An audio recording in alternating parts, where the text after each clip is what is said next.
Прийшли окупанти до нас в Україну, форма новенька, воєнні машини, та трохи поплавився їх інвентар. Байрактар,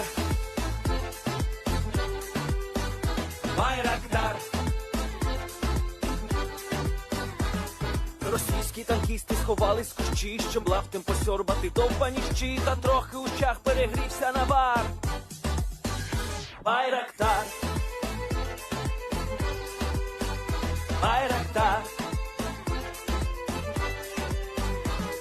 Приперли зі сходу до нас барани для восстановлення великої страни. Найкращий пастух баранячий хотар.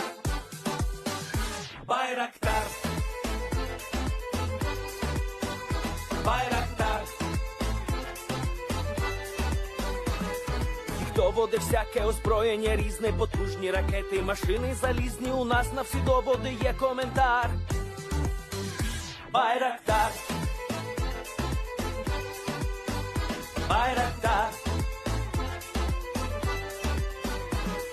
Вони захопити хотіли нас зразу, а ми зачаїли на орків образу з російських бандитів, робить примар. Байрактар, Байрактар. Російська поліція справи заводить, там пивцю рашистів ніяк не знаходить, хто винен, що в нашому полі глухар. Байрактар, Байрактар. Веде пропаганду кремлівський урод, слова пропаганди ковтає народ, тепер нове слово знає цар. Байрактар. Байрактар. Байрактар. Байрактар. Байрактар.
Yes. The Leaf Street Army sends its regards.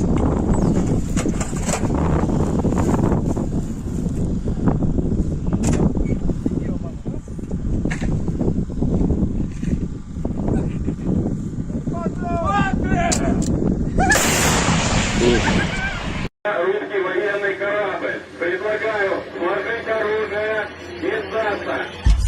Русский военный корабль, иди нахуй.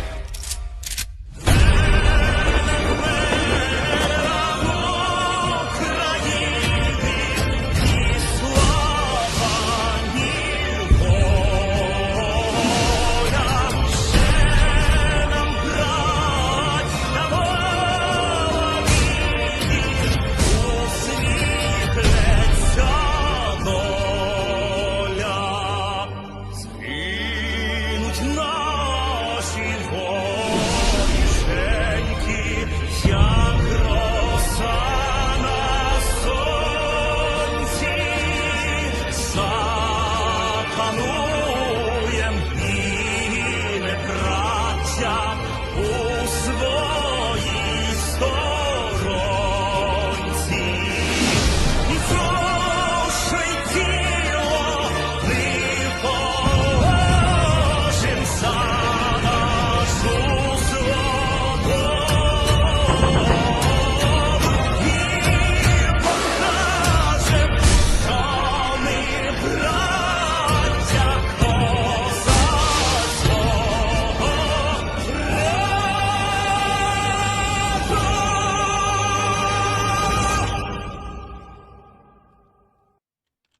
Hello, everyone. I'm the Enforcer, and I'm accompanied by Enforcer Matt.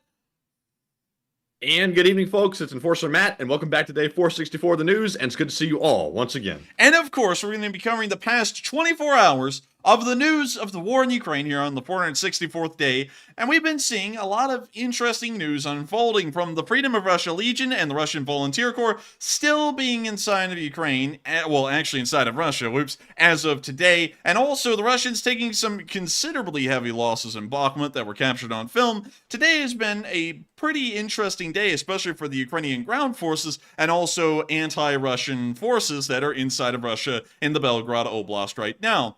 Now, of course, I think it would be most pressing to move our way into Russia first, because what's going on in Russia is a little bit severe, I'd have to say, and it seems as though that once again, the Russians are going into an absolute meltdown.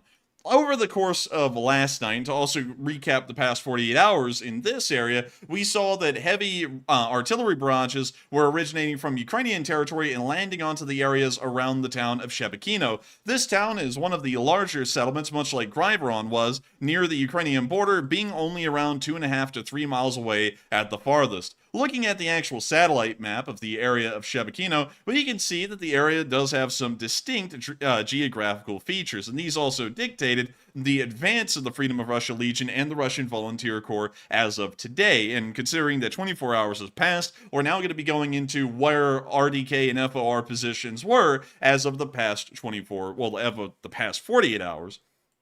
And so, our initial assumption, considering that it is a largely light infantry force crossing the border and trying to move on to the town of Shebkino, is that instead of moving and capturing the border checkpoint and then moving directly into Shebkino through this wide open area of fields, they were going to choose the forested area near the small river, the river being called... trying to find the name of the river, and the map is not updating quick enough. Wait a minute. It's the Seversky Donets River, actually. It appears that they moved to the western side of the Seversky Donets River and began to fight upwards through the tree lines and into the area of Novaya Tavlzhanka. We appear to have seen video footage of this yesterday when Russian Volunteer Corps forces were seen fighting inside of a forested area. And considering that this entire area is devoid of forests, except for the area near Novaya Tavlzhanka, that does show us that that is where their attack did originate from, and they did move up into the area of Novaya Tavlzhanka. As of 48 hours ago, we can confirm that they have a pretty decent grip on Novaya Tavlzhanka. However, of course, once again, 48 hours ago, this is not at the exact moment, there appear to have been firefights beginning somewhere in this forested area here, in between Russian and Ukrainian forces, as the, not Ukrainian forces, the Russian Partisan forces, as they started to move into the area of Shebkino.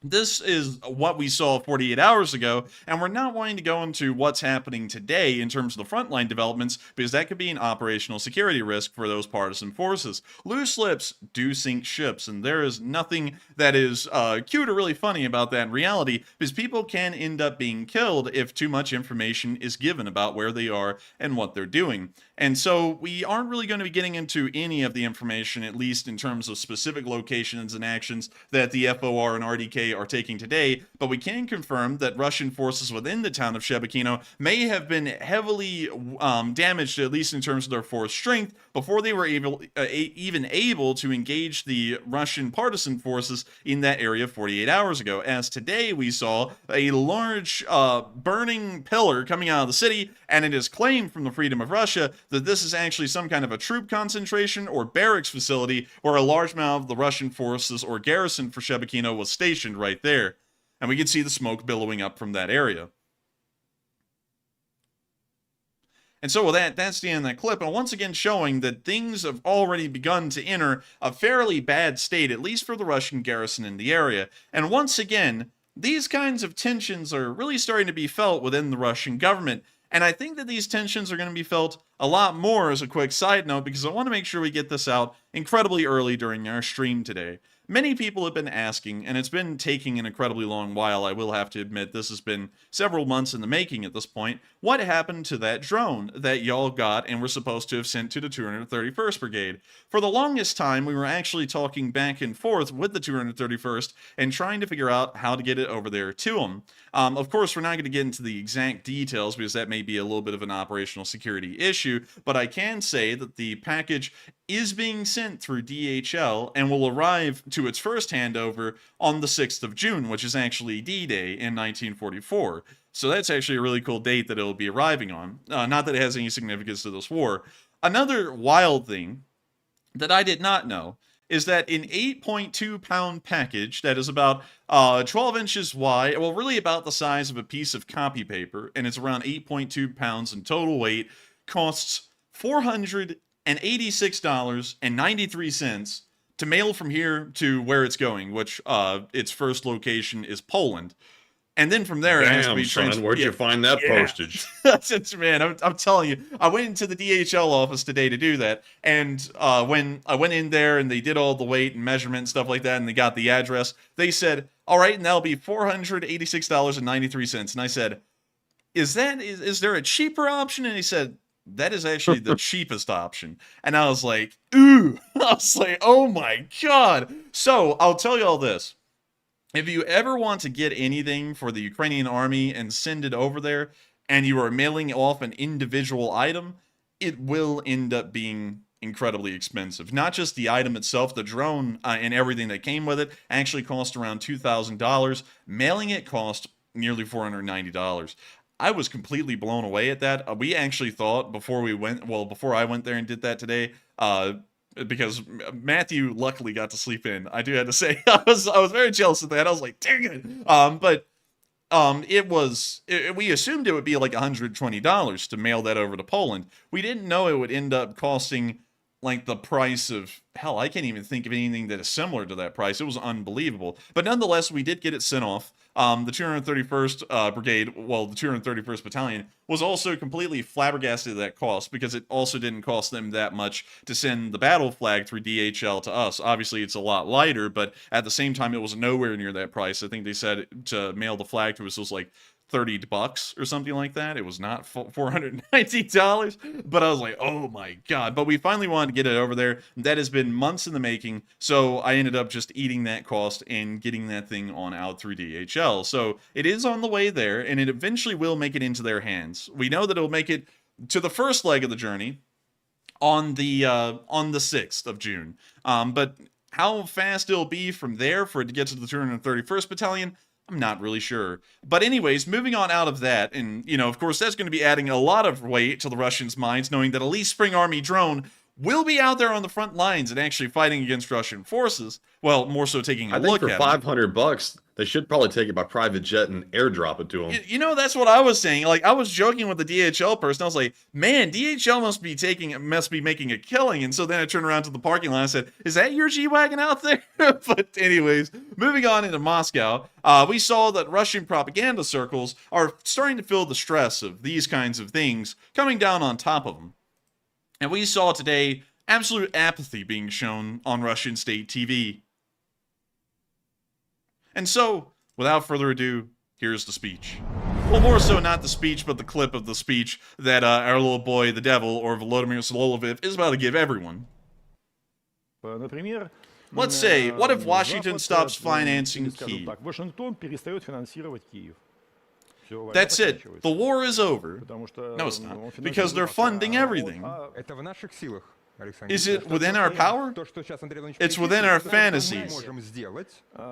Things we can do that would lead to certain decisions. We are in a confrontation with the collective West on all fronts, economically and diplomatically, and ideologically on all continents. A situation could reach the point when this combined pressure will end the confrontation. Regarding pressure on all fronts, the Soviet Union, which had many allies in the world, wait a minute, hang on, I took history, okay? There is no friends the Soviet Union had except for like North Korea and Cuba.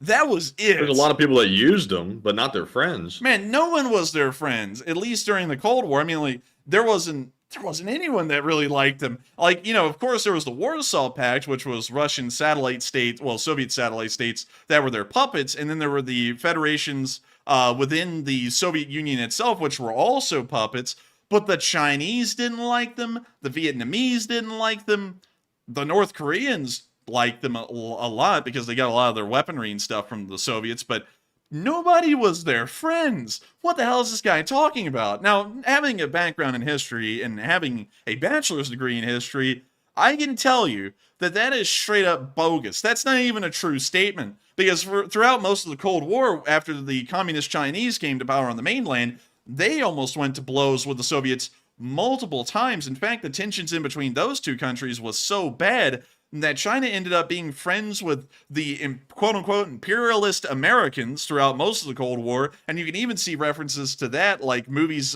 in movies like Red Dawn, where in the movie they said the Chinese actually ended up siding with the United States in that hypothetical war. That was so clear of an option. They had no friends. I don't even know where that guy is getting that from. Unlike Russia, I was a much larger country with twice the population and enormous territory, from the Baltics to Central Asia. Half of Europe was ours, and not only Europe, and yet it couldn't withstand the economic competition with the West, because the Soviet Union wasn't as flexible. You'd have to be suicidal to start a full-on confrontation against the West in current conditions. First of all, there's more to the world than the West. Like where? Like really? Like I think that's a stupid argument. Of course, there's other places like South America, Africa, Asia, and so on. But this guy is talking about in terms of economic prowess. It's like you're not really going to find many economically competitive countries outside of Europe, North America, or Asia. There really aren't that many. So it's like, who cares if, you know, say Brazil is on your side, because while it's an okay-sized country and has a pretty good GDP, it's not a country like, say, Japan or China or the United States or Canada or Germany. It's nowhere close. But anyways, it's only 1/5 of the world, and not even half of the global economy. Unfortunately, compared to our economy, and compared to our military capabilities, they surpass us. Victor, don't lie to the viewers. They said, what is the percentage of Russia's GDP? Those idiots also counted it that way, but when they excluded our economy and said, oi, why just, it hurts if it's just 2.5%, we can't even take one Ukrainian town in 15 months. Victor, Alexander wasn't talking about that. They didn't count 35% of logistics that was tied to ours. Victor, who are you lying to? Yourself? And they are financing military actions against Russia. Victor, are you lying to yourself? You can see what's happening. Quiet, quiet, quiet. Everything is fine in the U.S. Yes, they're doing fine. Their inflation is 11%. They're doing fine. Everyone is doing fine. Please don't be nervous. You say we can't even take one town. No, we did take one, but then we gave it back. Some say we can't. Others say we don't want to. For some reason. Thousands of soldiers died and we didn't even want it? Victor Josevich, don't tell me how many are dying. Do you think I live under a glass dome? Yes, I have a funeral in my family this week. Dang, okay, there's just awkward silence at the end of that. Yeah, they just went silent. But that's the end of the clip, and you can see right there. And of course, many people may remember, because we've been watching Russian propaganda, not as much as we used to, but we've been watching it a pretty good bit recently. And many of y'all may remember that they would have someone up there that would say something that would be supporting the West. But remember back in the day, they always had that kind of discussion structured where that guy was obviously the idiot. And everyone would just take turns bashing him, and he would sit around and act like he didn't know any better, and he would just sit there and take it. But in this discussion here, that's not the case. This, many of these discussions we're now starting to see on Russian state TV, they're starting to enter this kind of a back and forth with each other, where it seems as though this guy, who is the pro-Western guy in this panel, is making good enough points that it's pretty much shutting down the other guy right on the bat. Like, you know, when the guy sat there and said, we've thousands of Russians died. You can't talk about them badly because they've sacrificed so much. And then we took this city, out of the cost of all these lives. And then he later goes on to say, we don't even want it. And so he said, so all these guys died and we didn't even want it. I mean, that's a point you can't really refute. That's just showing the contradiction in his statements. And this is starting to happen pretty commonly on Russian state TV. And while we're starting to see this, these very nearly off-the-rails arguments on Russian TV, and you can tell when they're scripted, and you can tell when they're not, and this is getting into the boundary where it's questionable whether this is scripted or non-scripted. This may just be real discussions being had on television. While the tensions are rising within the propaganda sphere, the situation in Belgrade is also starting to heat up even further, as we did see video footage proving that the FOR and the RDK is inside of Novaya Tobolzhanka today, and they are fighting against the Russian forces there. And so here's the clip. When you see this FOR soldier moving around this wall, and when you hear the sounds of rifle fire in the distance showing that they are in a firefight with Russian forces.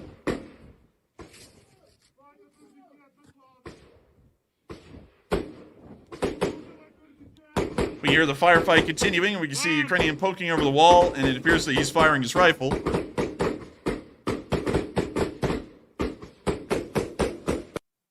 And with that, that's the end of that clip, but showing that the Freedom of Russia Legion and the Russian Volunteer Corps are once again in Russia, holding another fairly large settlement, and starting to attack Russian forces outright once more. And this is starting to put a lot of pressure within the Russian political sphere, as it's showing that the Russian border is practically undefended. Or it's giving the premise, if the Russians are telling the public that it is well defended, that it is very poorly defended. One or the other. Either one is not good for the Russian mindset or the morale mindset going forward. And we can even see here a video of a Russian soldier that was captured by the Russian partisans, and he has defected to join the Freedom of Russia Legion. He's making that announcement here on this video. And also, this is very interesting. This is actually the first time we've ever seen the Freedom of Russia Legion truly show a Russian army soldier defecting from the Russian Federation and into their forces. This is the first ever video we've seen of this, and so without further ado, here's that clip. I'm a member of the armed forces of the Russian Federation. Served as an assistant to the grenade launcher. Our positions were in the Belgrade region. After the raid by Russian Freedom Legion and Russian Volunteer Corps soldiers, when our guys all just ran and left us, I made a decision that it's probably necessary to switch to the Ukrainian side.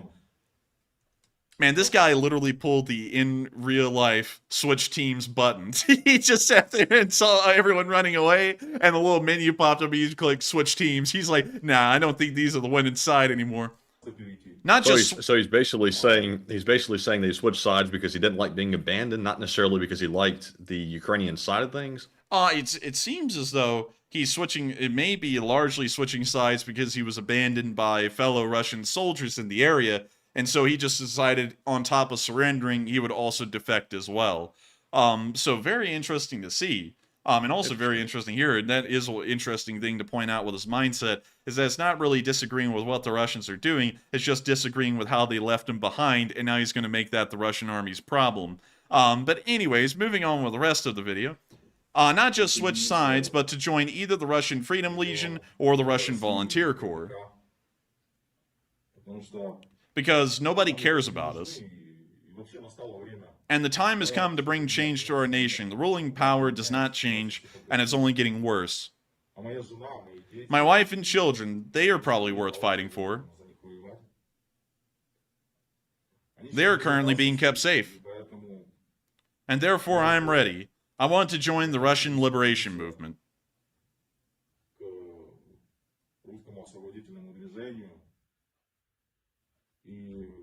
And call on my former brothers in arms, Russian military service members, to do the same.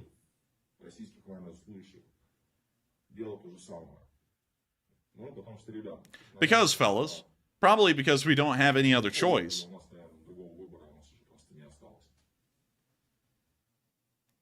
And that's the end of the clip. And I'd be very skeptical of these guys that flip sides like this. They always seem to have the same reason. It's never because they said Russia's necessarily in the wrong. It's just because they have selfish reasons for doing it. And I would have to agree, especially considering that the one Wagner commander that defected and was, I guess you could say, defected to Norway across the border, he actually ended up fleeing back into Russia again for, I believe at the moment, undisclosed reasons. He just ended up fleeing back to Russia. So I would take it with a grain of salt when people like these defect. because once again, he didn't really say anything about "I denounce the actions that Russia has taken in this war" or anything like that. He pretty much just said, "I was abandoned on the front lines. I'm kind of a little sour that the people in my unit just ran off and didn't care about me, so I'm going to go join the other side." But it is still a step in the right direction. While it's not the perfect step in the right direction, it is still a good one nonetheless. And he may serve as an example to Russian soldiers that aren't really, I guess you could say, on the Russian bandwagon for any reason to go and switch to the Ukrainian side. We could also see there in that clip, he said he was going to switch to the Ukrainian side by joining the Freedom of Russia Legion. And, once again, I have to say, although the Freedom of Russia Legion and the Russian Volunteer Corps are supposed to be Russian nationals and partisans, not affiliated with Ukraine, even when they take on Russian defectors like that one, they view that as joining the Ukrainian side. And I would have to say that while they are Russian nationals and they are they are partisan units, I would also have to say it would be amiss to not say that they are not a part of the Ukrainian side. I would say that they clearly are, considering that their actions do strategically benefit the Ukrainians in this war, and their attacks do originate from Ukrainian territory. But with that, we're now going to be moving on into our next clip, where we can also see the Russian Volunteer Corps forces in the area moving on into Belgrade with a BMP-2. We can see this right here. But you see the BMP down there, out of the, in the watermark in a way, kind of hard to see. We can see it rolling on down, and we can also see a new identifying marker that the RDK is beginning to use. It appears that they've removed the cross, and they've now put an arrow onto their vehicles, and that's their new identifier. And we can see here, no crosses, just arrows. This side up. That's what we're going to call that from here forward. That is the this side up marker right there. But that apparently is now going to be showing here forward what a Russian Volunteer Corps unit is. And it's going to be the up arrow. And so with that, we're now going to be moving on from the news happening inside of Russia, and specifically in the Shebkino area, because once again, it is putting a large amount of pressure on the Russian government, and it is also putting a large amount of pressure on the already heavily strained border guard forces that the Russians are undermanning, understaffing, and under-equipping. We have seen now many of these kinds of border raids occurring pretty much since the beginning of this year, around 6 months ago at this point, and they are still occurring with even at larger scales at this point and getting more ambitious each time. And it appears that the Russians are completely helpless in stopping these pushes from making great progress across the border and holding areas for countless days, which is certainly posing a massive security issue for the Russians and is going to start making them greatly question if they need to move reserve forces, if they even have any available, out of the Ukraine war and on into the border area to try and protect themselves from further Freedom of Russia and Russian Volunteer Corps attacks. In all honesty, I would have to tell y'all, eventually these attacks will not make any progress, and they'll probably be stopped dead in their tracks. And the reason why is because eventually the Russian government will make the decision to move Russian forces out of Ukraine and into the border areas, so that way those attacks will no longer be successful in taking any territory whatsoever. It probably will end up being a pretty bloody battle nonetheless, but once again, the Freedom of Russia Legion and the Russian Volunteer Corps won't be making any progress. And while that doesn't sound like an optimistic outlook, that is actually probably the best and most optimistic outlook there is, and let me explain why, which was not talked about at all in that explanation. If there are Russian reserve forces stopping the Freedom of Russia Legion and the Russian Volunteer Corps from moving further into the country, that means there are no Russian reserve forces that are going to be stopping the Ukrainians from pushing further through theirs. And so that is actually a massive win-win for the Ukrainians, because the Freedom of Russia Legion and the Russian Volunteer Corps are fulfilling a part of their promise to the Russian public that they'll be attempting to liberate Russian land, which is of course within their scope and goals. And the Ukrainians will also be seeing that there are less Russian forces available in the Ukraine war, and they'll be able to push forward with greater ease. So that is actually pretty nice to know about going forward into the future. And I would say that I would say this, it's not going to be anything that we see soon where Russian forces are moved out and onto the border. It probably will take multiple months for that change to happen, but by the time that change ends, Russian forces are going to be far more weaker inside of Ukraine than they were before that. And so with that, we're now going to be moving on down into the area of the Southern Front real quick, because while Russian forces are having a very difficult time holding their territory, or doing really anything for that matter, we have seen Also, within the southern front, the Ukrainians are having a relatively easy time flying their aircraft, because we saw a video today, and this appears to be at a higher altitude, maybe around 5,000 feet, or 6,000 feet. We saw 2 Ukrainian MiG-29s, this camera is actually inside of one of those MiG-29s, flying over the countryside, and this is starting to indicate and show that Russian air defenses in this area may be fairly weak. Flying around 5,000 to 6,000 feet above the surface is high enough that you will be popping up on practically every single Russian air defense radar there is in the area. And yet we see that that does not faze them, and they are flying in a relatively close formation. No weapons attached to the pylons, interestingly enough. Don't really know why, but they are flying at a fairly high altitude and in a very close formation, showing that apparently within this sortie or this mission, Russian air defense is proving to not be a large factor in their mission planning or sortie planning whatsoever. So very interesting to see. We're now going to be moving on into our next bit of news outside of the southern front and that interesting video of that MiG-29. And we're now going to be moving on into our location unknowns. And we've been seeing some fairly interesting stuff. I would say some fairly bizarre things within the location unknowns today. But many of y'all have been flooding in answers to some of the questions that Matthew has been posing to y'all tonight. And some of these questions are incredibly interesting. Very interesting, I'd say. And also y'all's answers to them are very interesting as well. And so I want to hear out what y'all... Oh, man, I'm telling you. And so I want to hear out what y'all been saying about some of these questions that have been asked tonight. And so with that, what do we got, Matthew? All right, so moving into our first segment of polls, our very first one says, Prigozhin claims that Russia placed mines on the exit route from Bakhmut for Wagner troops. And what are your thoughts? 57% said that is a clear message to nutsack. 11% said unsure. 15% said, nutsack is probably lying again. And 16% said it's Putin's usual antics and not new. And of course, with Prigozhin, I always have a bit of skepticism with anything he says, even if it's something like this, because he tends to get very emotional very quickly and lie. Personally, me, I wouldn't put it past Putin to do something like this. He is trying to wipe out Wagner. However, they've been so reduced, I'm really not sure if the mines would really actually, hurt them any worse than they're already hurt. Also, it's possible these mines were laid for the Ukrainians or to shore up their rear defenses, and he simply stumbled upon them because the Wagner are stupid. But Enforcer, what say you?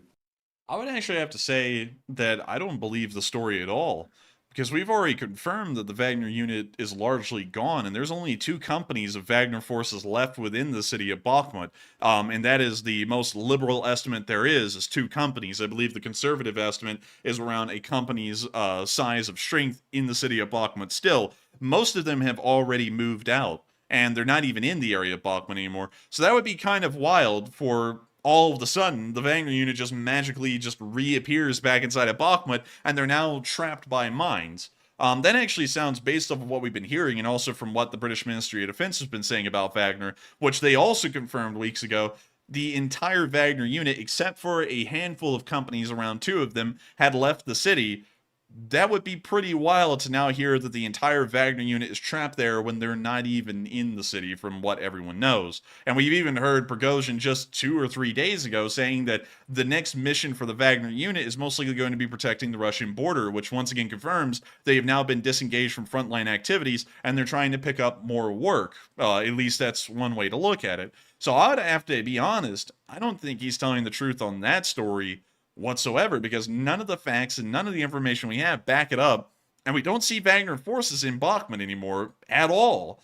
So I think he's lying on that completely, in my honest opinion. And so with that, I hope that does address that poll, at least from what we've seen and the facts that have been laid out, as far as we can tell. He may be talking about the 2 companies in Bakhmut are now blocked off by mines, but that's not the entire Wagner unit, and that's how he worded it on the phone call, is that the whole Wagner unit, pretty much including him, are stuck there. But with that, I hope that does address that fairly well, and we are on into the next one. All right, and our second poll says, after a tragedy happened at a closed bomb shelter in Ukraine, Zelenskyy has ordered an audit of all of them, and what are your thoughts? 88% said that's a good idea, we need to hold people accountable. 7% said unsure, 2% said, they don't need to go overboard, and 2% said it was only an accident. And I will say that I was reading earlier that Ukraine has apparently taken a few people into custody that apparently were either in charge of the bomb shelter or had some role in shutting it down. It's unclear why it was shut down, if maybe it was having an issue for maintenance or whatever. But whatever was happening, it was kind of a bad idea to shut it down, considering that Russia attacks constantly in the air. So, not a good thing. I think they should definitely do an investigation. However, if it was an accident, there's no need to go overboard because everybody's doing the best they can in this very bad situation that is war. But Enforcer, what say you? I would say it is an interesting precaution to take, and I would assume that they are only taking that precaution because the situation has become incredibly serious as far as health and safety is concerned with that air shelter. It may be indicating that the shelter was on the verge of collapse, or maybe even people were injured inside of that shelter, and the information has been somewhat gagged, at least as far as it getting out to the public. So I think that it may be a sign that something very serious has happened there for them to close it and then start launching an investigation, and it may be something we're not really privy to. So I would say it's probably, I would have to, well, to preface that statement, preface it. I don't know why in the world, I don't know why in the world I always say preface. That is just so stupid. But to preface that statement before I even get to it, I'm going to have to defer to the judgment of the Ukrainian government because they are probably looking at all of the information involved, and I'm sure a serious decision like that required a lot of thinking and a pretty tough decision to be made for them to come to the conclusion that the bunker must be shut down and to also arrest the officials that were in charge of maintaining and operating that bunker. So I would say they're probably operating well within what should be expected of the Ukrainian government as far as health and safety standards in those air raid shelters. And so with that, I hope that. And also, real quick, I saw Heather Fitzgibbon LSA say, I read the guy with the keys was drunk and asleep.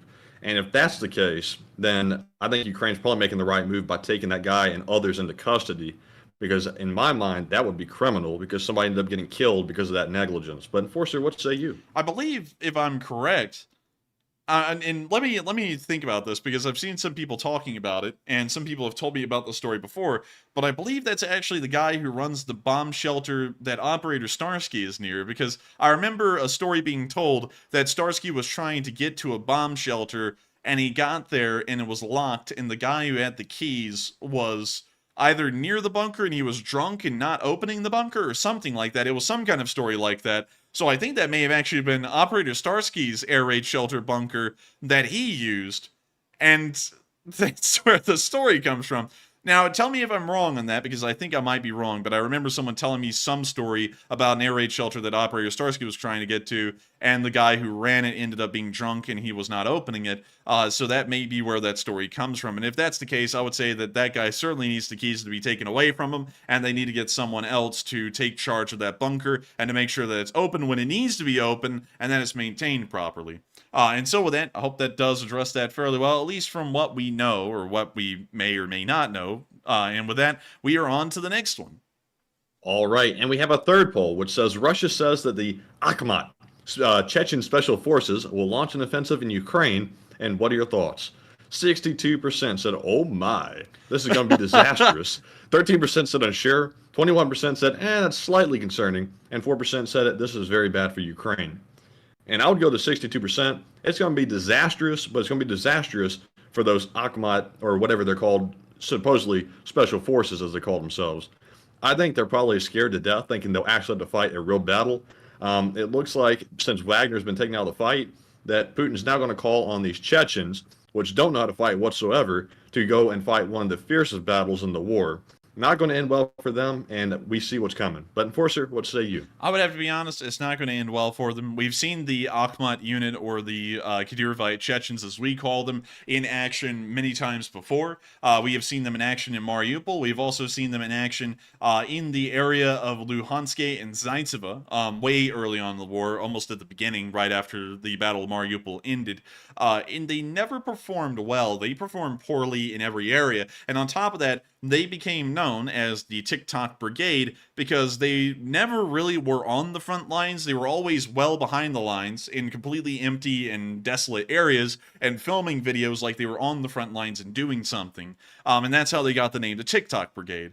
And considering that they are the TikTok Brigade, and every single unit that ever came into contact with them hated them in the Russian army. We did know that before they withdrew a long time ago. They were truly hated because everyone said they never did their job, they were incredibly incompetent, and also every single unit in the area had to pretty much pump their supplies into the Kadyrovites unit because there were no supplies going into it to try and keep them alive so that way they could keep on filming TikToks. So I would say that their offensive would be probably the most laughable offensive of the war because we have never seen them operate well anywhere. No, neither in Mariupol, neither in Luhansk or Zaitsevo. We've never seen them perform well, and I don't think they'll be performing well, especially in an offensive at this point of the war, where the war isn't even mobile at this point. It's more so trench warfare. We've never even seen them perform in those kinds of conditions, and I have a feeling it would be terrible if they tried to. And so with that, I hope that does address that fairly well, and I wouldn't expect much from them, I gotta be honest with y'all. And with that, we are on to the next one. All right, and with that being said, we are all out of polls for now, so we're moving on to our super chat questions. And up first, we have a $50 donation from none other than Dupper Bob, and he puts in a $50 donation that I already said, but I felt like saying it again. Dupper says, for the postage stamps. And I thank you so much for the support, Dupper Bob, and helping this channel to keep on running. And of course, thank you for the support for the postage stamps.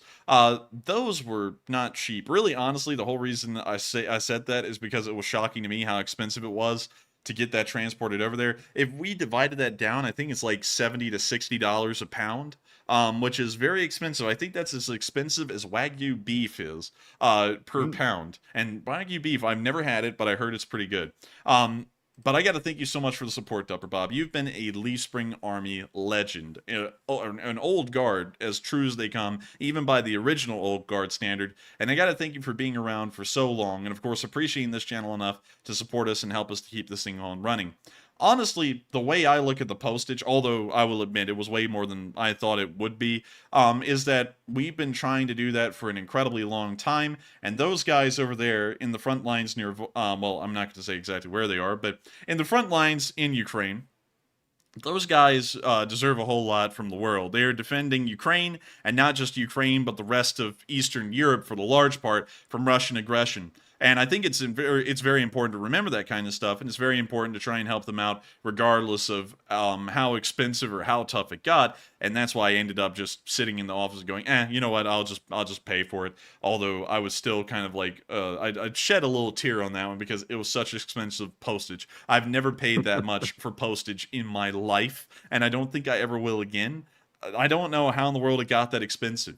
But it did, and I was crying very badly. But anyways, with that, thank you so much once again for support, Dupper Bob. I hope that does address that fairly well, and hopefully that drone video will be out soon. I actually got told a little bit of additional information about the drone. The drone will end up being used as an artillery spotter.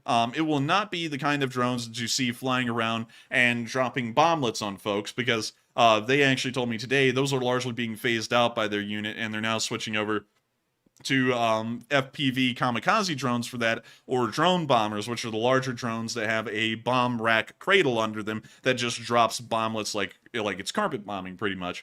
So this one will actually just be used to fly around and find Russian positions and then report the coordinates, and then the artillery is brought in on them. So our drone will probably end up having a fairly decent life in Ukraine. Funnily enough, it may actually survive several weeks before it ends up being destroyed, because also the drone turnover rate is not like 10,000 being lost a day, but it's still pretty high, and so we may end up seeing that thing only survive for so long. But all that matters... Wait a minute, you didn't get the warranty? Oh, hell no. That's it. No, I'm just playing. War wouldn't be covering the warranty, I'm sure.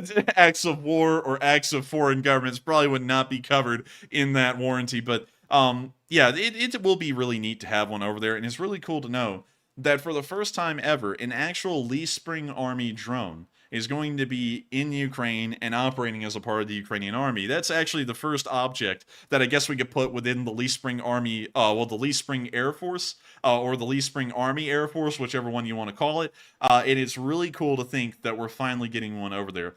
It has taken us months, and I would love to tell y'all the entire process of why it took months, and I'll try and tell y'all as much as I can about it without getting into things I think will probably be a little bit too sensitive. But the problem with getting stuff into Ukraine right now is that nobody is willing to deliver things directly inside of Ukraine. DHL does not do that. FedEx, of course, doesn't do that. UPS, they don't do that either. no U.S. international carrier will deliver into Ukraine right now. So there has to be another way that must be found for that thing to make it into Ukraine. And so the first option, and this is kind of like an overrun of how our drone is getting there, is that we have to send it from the United States here in Birmingham, Alabama, and it has to be flown all the way to Europe. It's probably going to not get dropped off in Poland immediately. That's going to be its end destination as far as the first leg goes. It's probably going to get dropped off somewhere in Germany or the Benelux area, because usually a lot of air cargo traveling into mainland Europe ends up there first, and then it'll most likely travel by train or truck into Poland, where it'll then get dropped off here, and I'll say it's in the general area of the Polish-Ukrainian border. It will then get dropped off there, and then another group of people will take it over that is not DHL. It's actually like a third party that actually ships stuff into Ukraine, and then they're going to take the drone, and then they're going to transport it across the border, where it's then picked up by another group of guys on the other side of the border, and then they're going to transport it all the way to the 231st Battalion. And from what I understand, the 231st Battalion is the ones actually picking it up once it crosses the border. I think it'll make it into and not to get into exact details, it's going to make it into one of the western Ukrainian cities, and then they pick it up and they take it to the front line from there. And that's actually going to be a really long drive for them, but it's being received with a whole bunch of other stuff that they've been getting from outside of Ukraine. It is an incredibly intricate process, and that's what took so long, is because they were like, send it through DHL. And I was like, I don't think DHL delivers into Ukraine. And then we found out they don't. For some reason, they only ship out of Ukraine. They don't ship into Ukraine, although they were able to do that. And so then we're like, okay, what can we do? And so then we had to end up finding, the middlemen who would end up getting it across the border. And then we also had to figure out, is there anything that's going to stop this drone from getting over there? Is customs going to stop it? And then we had to do a whole bunch of research to figure out what countries' customs may or may not stop that from making it somewhere, or something along those lines. And then we figured out that largely it could end up being shipped unaltered. We didn't really have to do much to it to get it shippable. And so finally, after months of everyone on both sides, 231st and our end, trying to figure out how to get that over there, we finally figured it out, and now it's on the way. And so I do want to say this real quick. It was not our plan for this thing to get shipped off on the 2nd of June. It was actually planned to be shipped off really early on, like late March, very early April. It was not expected to take this long. And the reason why is because we didn't think that it would be that difficult. We thought DHL, considering that they shipped the battle flag out of Ukraine, everyone thought they would just ship it into Ukraine. And then we figured out they wouldn't. And so then we took months trying to figure out another way to do it. But now it is finally on the way, and hopefully you'll make it all the way there. I'm just kind of scared, to be honest, if some of the middlemen that are going to be involved may or may not deliver that package. That's the only thing I'm concerned about, because they are smaller, like, pop-up companies that have pretty much come about to transport stuff across the Ukrainian border, and pop-up overnight businesses like that, there's a little bit of questionability as to the reliability of that. But the 231st said they've used them multiple times, and they've never taken anything out of their allotments that they were supposed to be getting. So we're assuming that they're trustworthy. Hopefully they are, and hopefully it makes it all the way there. And also another thing I never expected until today, which was a massive slap in the face, and I want to tell you all of this if y'all ever plan on sending anything to Ukraine, is that postage from Ukraine to Poland is incredibly expensive. I don't know if it's because a large amount of stuff is ending up being shipped to Poland because of the war, and so space is limited, and therefore the price is rising. I don't really know what it is in that regard, but sending something through DHL that has the price per pound is incredibly expensive. It is unbelievably expensive. It is nearly a quarter value of the drone we bought. The drone was $2,000. The shipping was nearly $500. So if y'all ever plan on sending anything from the United States to Ukraine, make sure to try and find the smallest box possible to ship it in, and also make sure to try and shave the weight off as best as you can. Of course, don't go and pull out a knife and start literally shaving away at the Mavic drone or anything if you're sending one of those, but try and figure out how to make it lighter, because the heavier it is, the more expensive it costs. And 8 pounds was $500. So use that metric from here forward. And if you're sending anything, make sure to keep that in mind. The postage is going to be unbelievably expensive. And also, I see some folks asking, did we put a tracker on the drone? And we absolutely did not. That would violate their OPSEC, and we didn't want to risk somebody potentially hacking it or finding some way to get information out of that tracker and then violating where their location is. So we didn't do that, but we do have a tracking number for the package, though, and we will be locating it along the way. And also, another thing I'd like to say about that is that no, we did not put an Apple AirTag into that because, like Matthew said, that would be an operational security risk. Because let's say they didn't open up the package and they drove that thing all the way to their frontline position, and somehow that Apple AirTag ended up giving away exactly where they were. We could end up getting everyone killed. And so I don't want to end up getting everyone killed, so we did not put a tracker in that thing. So if it gets lost in the process, it will unfortunately just get lost in the process. We'll have no idea where it went. But I also want to make sure that we don't end up possibly getting the folks we're trying to help out, getting them killed in the process because there's an Apple AirTag in there somewhere. So we don't have an Apple AirTag, but DHL did provide us with a tracking number, and it will be tracked the entire way to Poland, where its final destination. Sounds like what I said. Yeah, and then the third party will take it over, and then we won't know where it goes from there. We'll only know if the 231st receives it or doesn't receive it over a period of time. But with that, I hope that does address that fairly well. Thank you so much once again for the support, Dupper Bob, and helping this channel to keep on running. And with that, we are on to the next one. All right, and our next super chat goes to none other than Enforcer for President, who makes a return. It's good to see you once again. He puts in a $50 donation, and very generous of you, and thank you very much for that support. They said for postage and LSA for life, and send it to the chat. And thank you so much for the support, Enforcer for President, and welcome back! And also, thank you for helping us to cover that postage. Of course, it's really just a cost that we have to incur, kind of like the podcast set, which was like $5,000, and then we never used it but once. So we kind of eventually used that thing. But I do think the idea is to use it again, hopefully. Yeah, hopefully we'll use that thing again soon. And it's all cleared off and nice looking right now. We don't have anything on the tables, which we usually do. But still, thank you so much once again for supporting Enforcer for President and helping this channel to keep on running.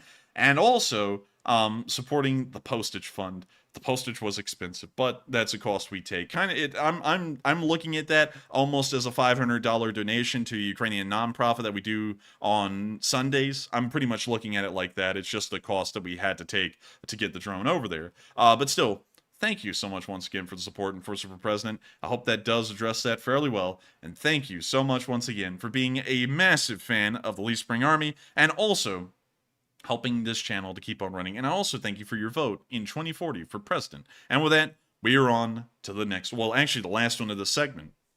All right, and the last super chat of the segment goes to Mark, General of the LSA, who puts in a $22 donation. And thank you very much, Mark, for that continuous support as well. And he says, I sent a 900 kilogram to New Zealand for $8,000 USD. That's $8 per kilo. You need to work on your negotiating skills. I've got to tell you, Mark is the best at doing trade deals. He is the greatest in trade deals in the history of trade deals. I have to tell you, it's absolutely amazing. I don't know if that's getting better or worse at this point. You tell me, Matthew. It sounds all right. We're going to have to work on it. All right, scratch that. Anyways, thank you for the support, Mark.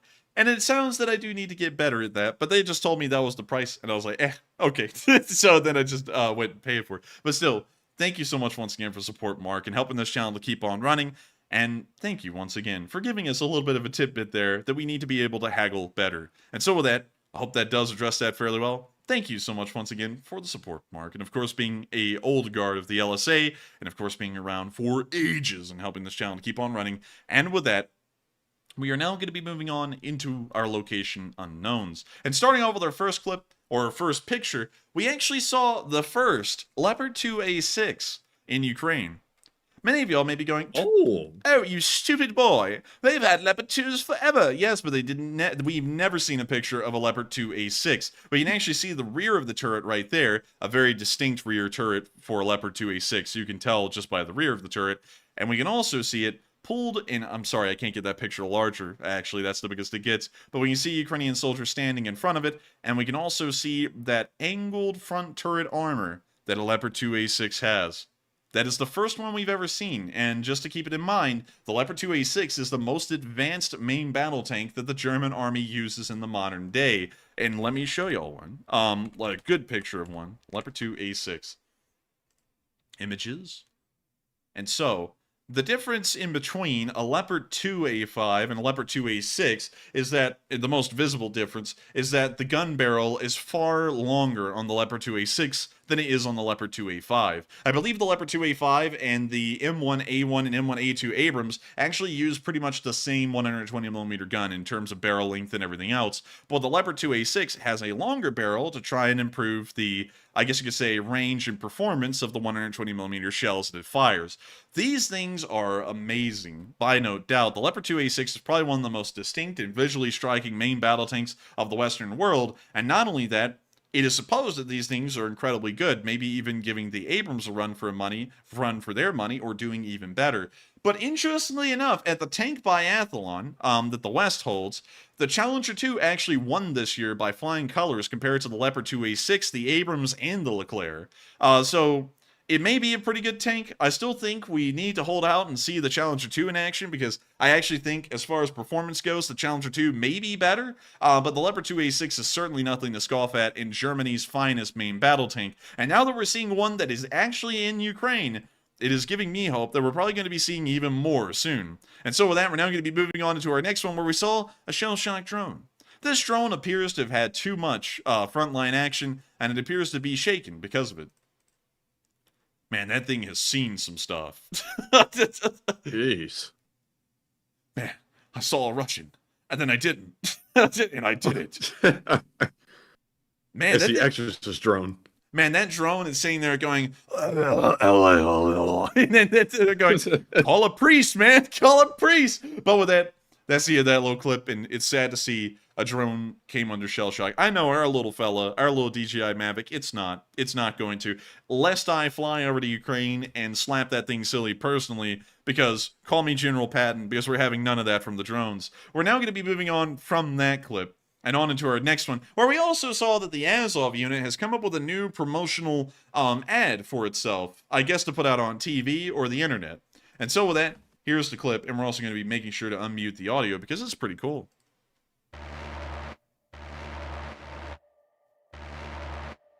You see them flying drones. You can see them in the training fields. You can see them holding painted AKs. You can see them getting out of the back of armored cars, racking machine guns, and firing their weapons. Clearing buildings.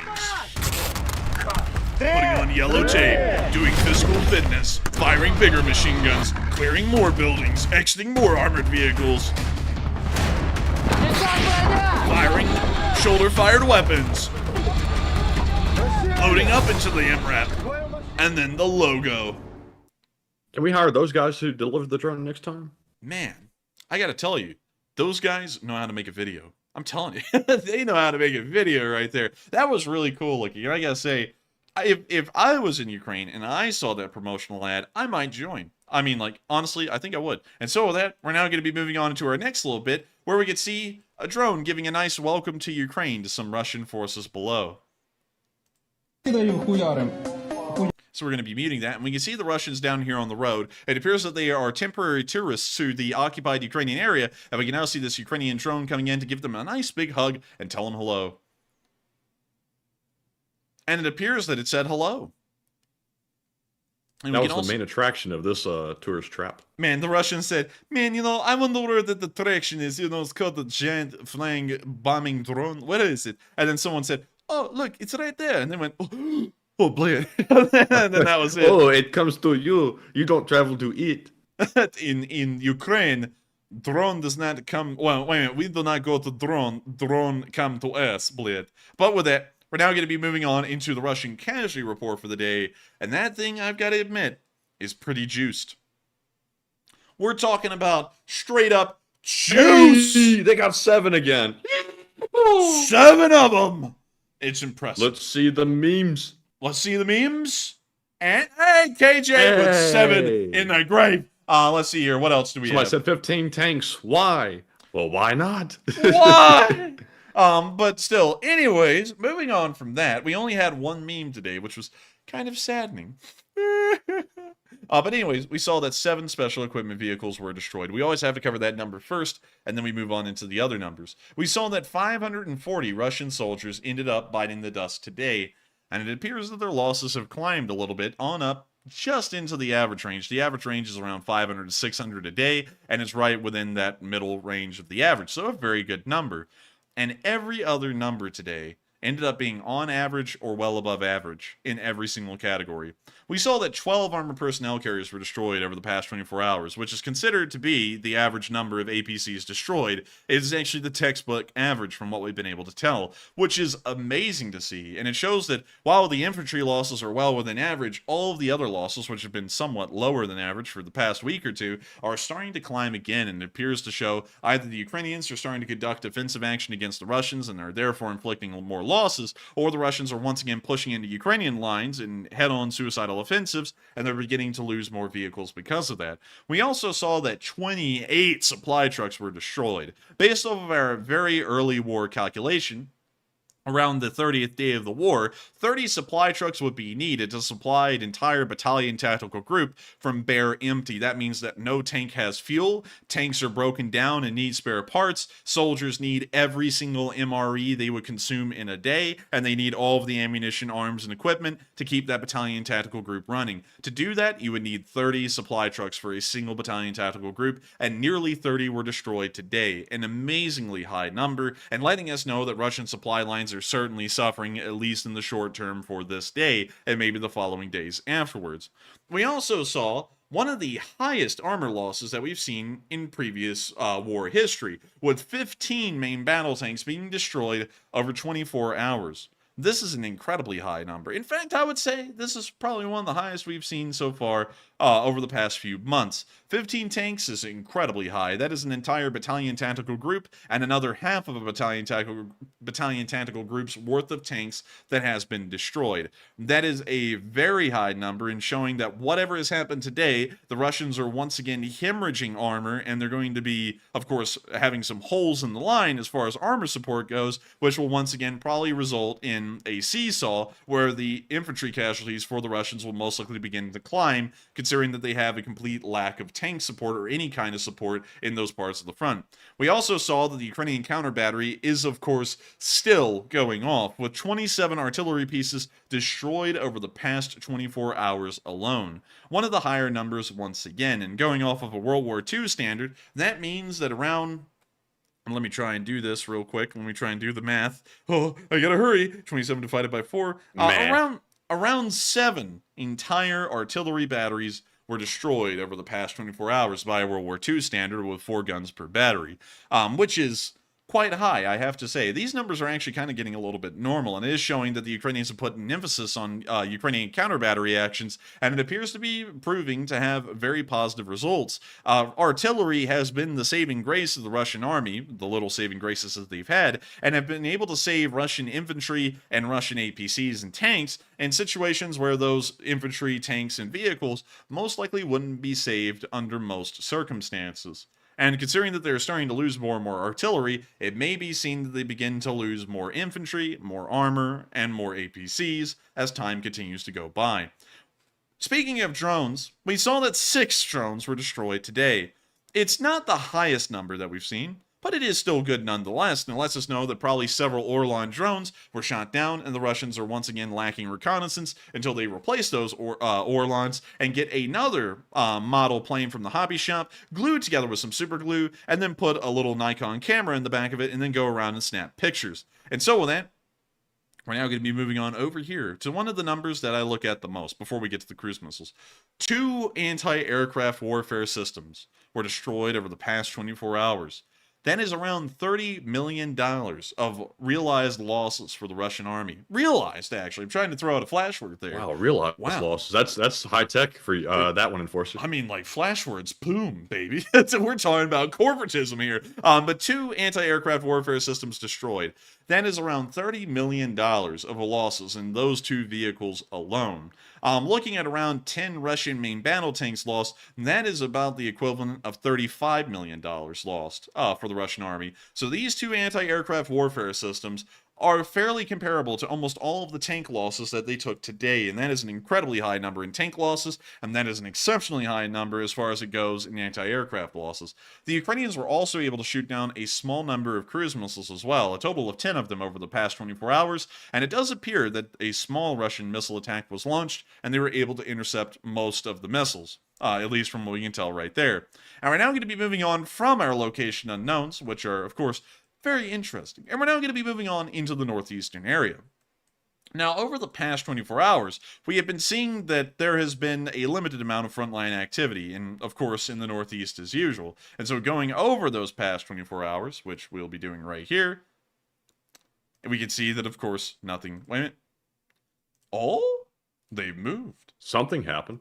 And I hate to do this on stream because some people are like, man, he doesn't even look at the map. I do every single day, and they never update it until the stream goes live. And so then I've never really seen what the updates are today to see what Deep State's showing. So sorry about that. But we can see that the Deep State map has adjusted to show that the Ukrainians are closing the no man's land in between the Russians and the Ukrainians at Ryhorodka, and they're moving up towards the Zarabets Creek, or river, as it's most likely called. We can see that over the past 24 hours. But beyond that, we have not really seen much else happening in this area of the front. And so moving on to the direction of Jurovchina, where of course there are small skirmishes going on a normal basis, we just don't get a lot of news about it, we saw a Ukrainian T-84 Oplot in service. These are a fairly rare tank, at least as far as the Ukrainians go. I believe there's only around 40 of these in service in the Ukrainian army. I may be incorrect on that number. I'm trying to draw that from memory.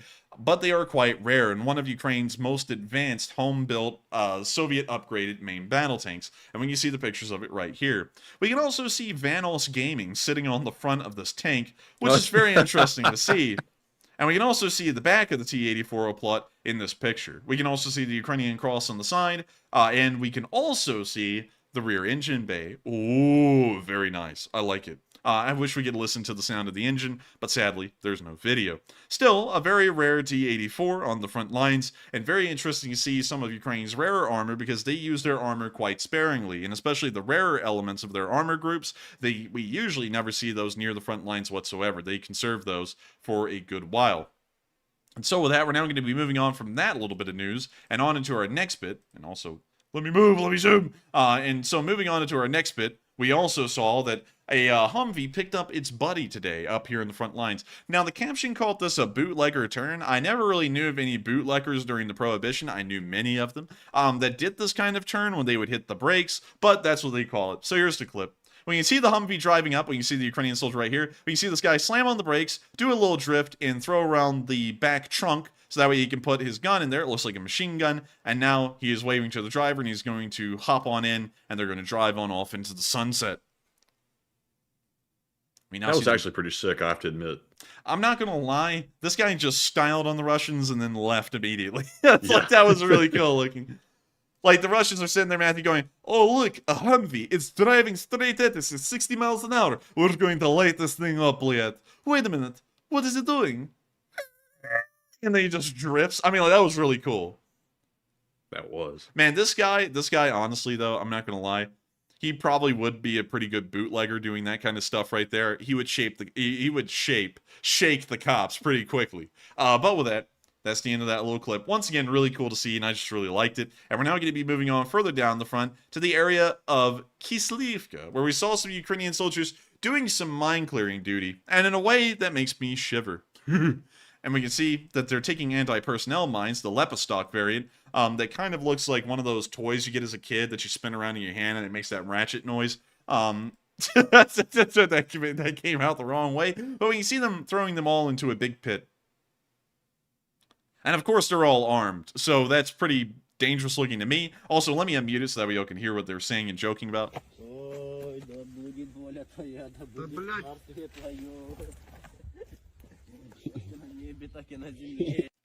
And that's the end of the clip. I gotta say, that kind of stuff always gives me the heebie-jeebies, because being that close to that many little firecrackers that could blow up and fling shrapnel everywhere, that is always putting me on edge. But it's good to see that they're still in high spirits and they're not really taking it that seriously. And they're also putting them down very gingerly, as you can see right here. Watch that put down, Matthew. I mean, like, this guy put down this little anti-personnel mine better than most people put down Jerry Seinfeld in the Seinfeld show.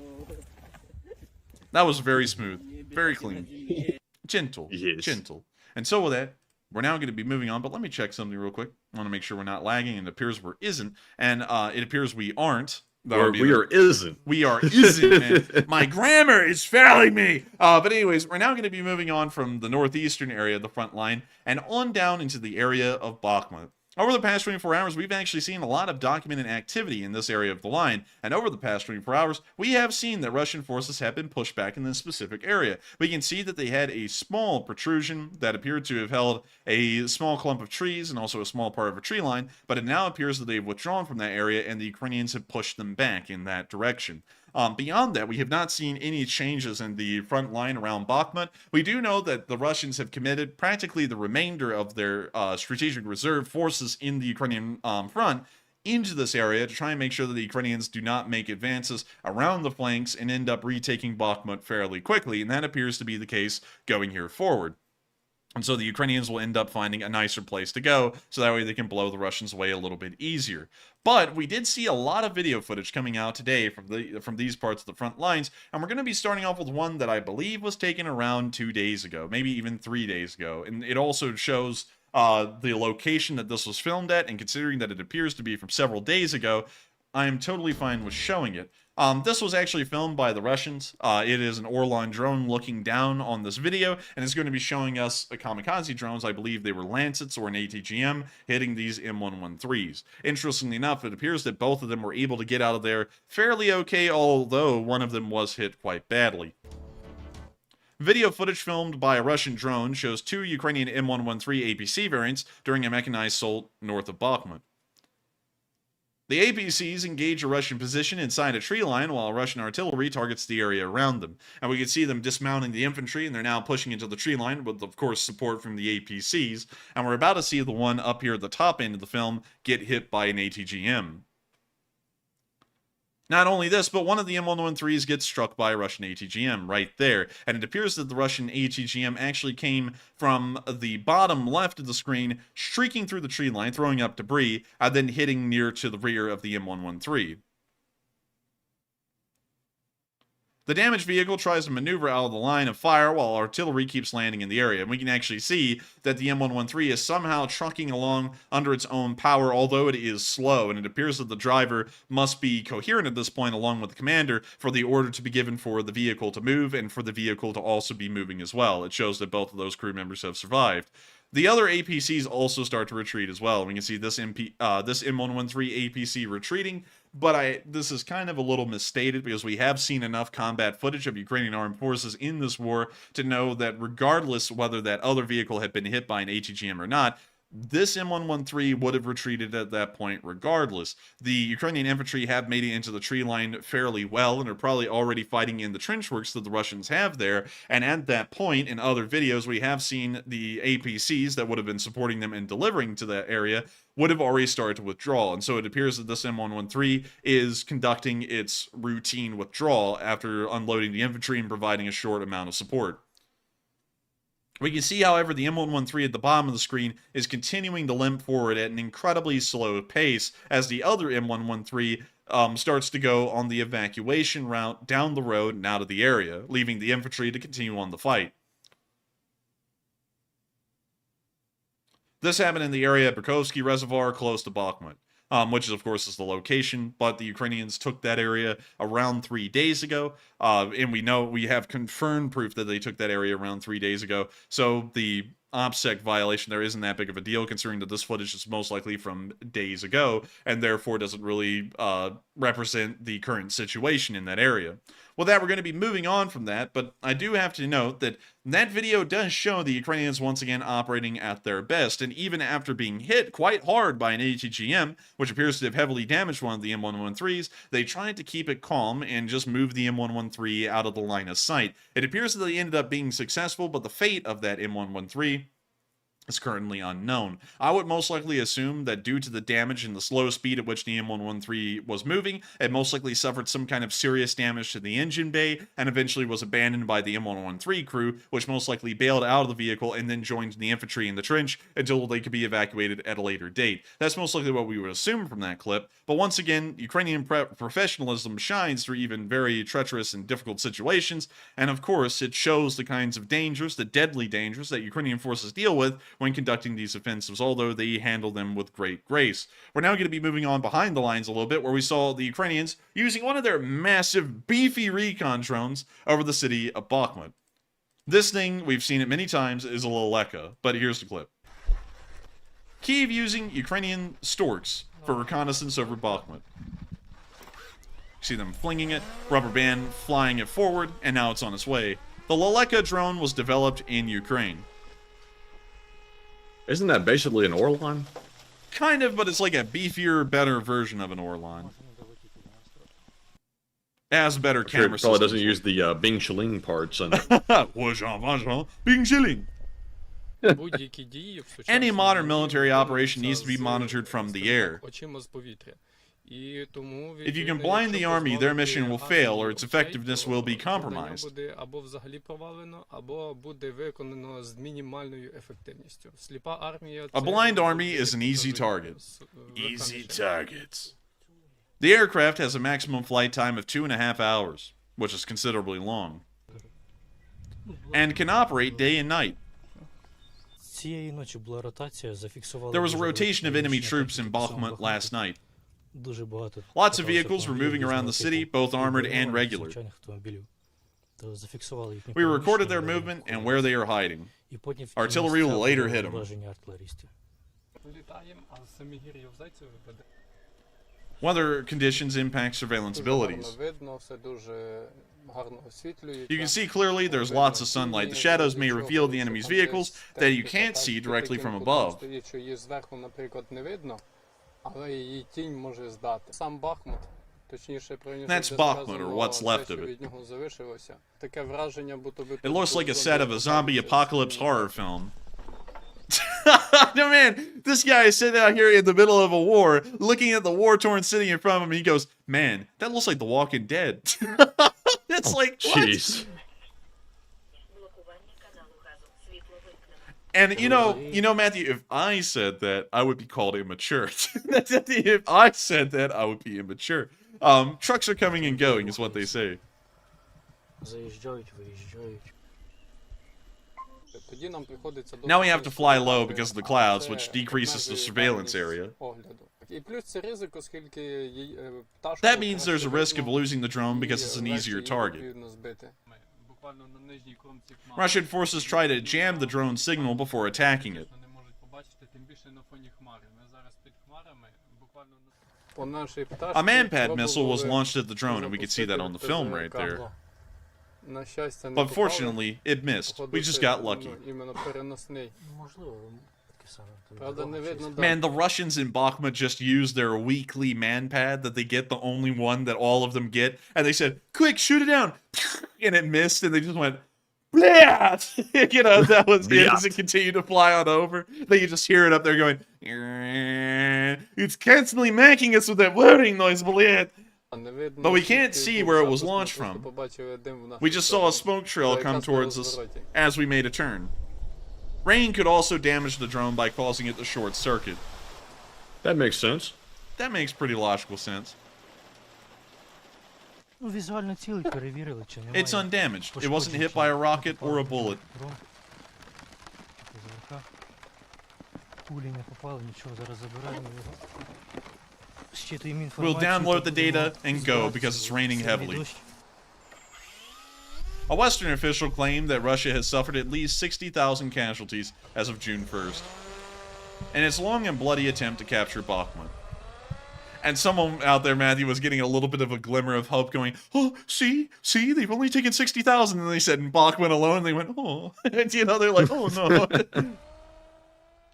And with that, that's the end of that clip. Of course, a huge courtesy to Radio Free Europe that makes incredibly interesting documentary short films about certain aspects of the Ukraine war and giving us an insight to how the Leleka scout drones are operating in the area around the city of Bakhmut. Meanwhile, on the ground that drone flies over, we've seen that driving has been incredibly tough due to the terrible road conditions around the city of Bakhmut itself. And we can see this Humvee going through what appears to be a mud sea. Ugh. And that man is doing his best. So that's the end of that clip right there, but you can see, and a lot of people have been saying, and it's been a very contentious topic, and people are correct and incorrect on this depending on what part of the front they are talking about, that the Rasputitsa is gone. And in Bakhmut, it is certainly not gone. In fact, it honestly seems, from what we've been able to tell on video evidence, it's getting worse, which is actually it's actually off-season. The bad time would have most likely ended by now last year, yet we're seeing that it's getting worse in Bakhmut. Now, in other parts of the line, we are seeing that it has dried out. For example, in the Zaporizhia front, it appears that they are dealing with somewhat damp or wet ground, but it is not as bad a condition as the ground in Bakhmut. We're also seeing in the very northeast that the ground is completely dry, at least as far as previous videos have gone. And so it does change from front to front. It is a multiple 100-mile-long front, so of course the weather isn't the same amongst all of it. But in the Bakhmut area and the surrounding parts of the front line, that has to be some of the worst weather conditions and ground conditions that we've seen so far at this point in the war. We're now going to be moving on into the city itself, where we saw that the Ukrainian artillery was able to precisely strike a Russian convoy and destroy it within the town. We can see the drone flying over right here, and of course, no music whatsoever. There's no audio to this at all. But we can see the first Russian vehicle beginning to brew up and burn. This convoy was not anything extremely expensive. It, in fact, was entirely Scooby-Doo vans, which is very rare. We rarely ever see an entire convoy made out of Scooby-Doo vans, and it may be showing that the Russians are lacking modern vehicles, and they're now starting to use Scooby-Doo vans that were produced in the 60s. Like, Zoink Scoob, how are we going to get out of here? Ruh-roh, Raggy, goes to Bakhmut. But anyways. Ruh-roh, Raggy, trade in the van. Ruh-roh, Raggy. No more mileage. Ruh-roh, Raggy, warranty won't cover that. And then Freddy Raggy, check the Carfax. And then Freddy, the young pioneer, comes crawling out of the basement and goes, "Don't worry, gang. The commies will cover it." But anyway, we can That's our car. Excuse me, Shaggy, what do you mean, your van? It is our van. And we can see the Scooby-Doo vans just roaring in flames. Those things burn quite dirty. I mean, like coal burns at a pretty nasty smoke. Wood burns a little bit more clean. This looks like it's a mix of like oil and coal. It's a terrible fire, and we can see that the entire convoy has ended up burning out just because other vehicles were within the proximity of the first one that got hit. It's a good day for the Ukrainians because they just got rid of 3 Scooby-Doo vehicles in one artillery hit. So, pretty nice to see, good to know, and it's great to know that the Russians will not be making their way out of Bakhmut, at least from that convoy. We're now going to be moving on to another clip where we can actually see the ghosts that Scooby and the gang were probably looking for since they were inside of those Scooby-Doo vans. And we can see them in operation out here on the 2nd of June, 2023, which is today. We hear them moving forward, and we can hear some shelling as they stop to listen to it. Пошли. Пошли. And we can see them continuing to move forward.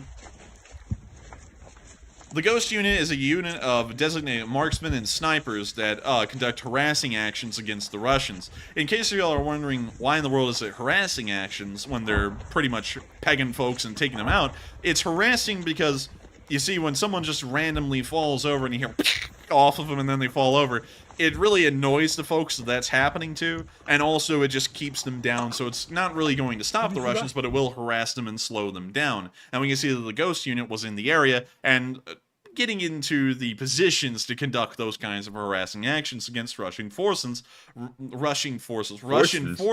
as they continue to try and move forward. What happened to my speech? But anyways, we're moving on. Oh man, I'm telling you. What Don't the trip hell? and stumble now. Watch it. Watch your footing. Oh man, I'm telling you. Whoa, whoa, whoa, whoa. I get no respect around here. But anyways, moving on from that, we've seen a video that we've never seen. You see, up until today, the mines of Bakhmut were a myth. Like, the mines under Bakhmut were a myth. Nobody actually really knew if they existed or not, and there really weren't a lot of pictures of anything that looked like mines around Bakhmut. We do know about mines in Soledar. Mines in Soledar were incredibly extensive, and they were all over the place. So mines did exist there, but as far as the mines under Bakhmut, I didn't really know if they existed or not, until some idiot Chechen Kadyrovites took a video of them driving a whole truck into a mine. So here's the clip. They actually show the outside of the mine, too, so very nice. And there it is. There's the mine entrance. It's right there. I thank the Ham and Cheddar man and his group of idiots for showing us exactly where they're driving the trucks underground.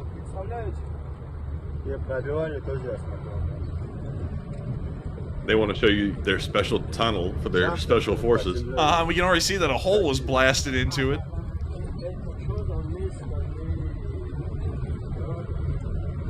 Looks very claustrophobic. I wouldn't want that to cave in. Ooh, no. That would be bad if it caved in.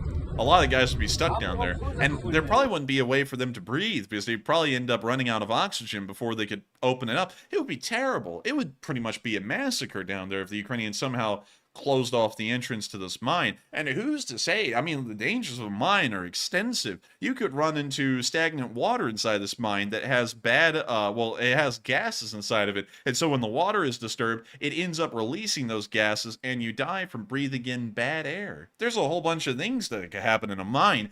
So hopefully these people are prepared for these kinds of things, because being in a mine is really dangerous. It's dangerous even when you're not in the process of mining.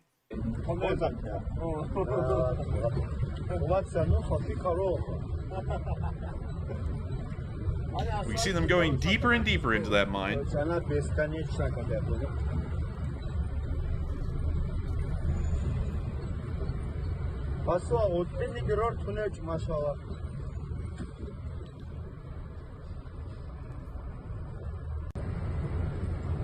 See them continuing to drive by. We can see a little Russian green man over there to the right. We see some bicycles that they stole and brought down into the mines. I like how they're chuckling their way through this mine as they're just exposing all their OPSEC issues. Yeah, every single thing about OPSEC is being violated here. They showed the entrance, so if any locals know where that entrance is, they're going to tell the Ukrainian army.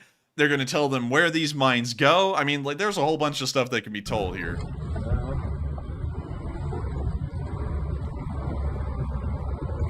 Don't let Tony drop the hero. This mine's coming down tomorrow. You just hear, and then you hear a landslide. It's like, oh no, Tony!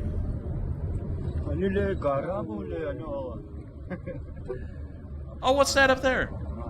I think it's a sign. I think it is a sign. Oh, wait a minute, it's showing it's a wall. Tony would not know that. He would be going, oh, look, a NASA logo, and then he'd just run head on into a wall.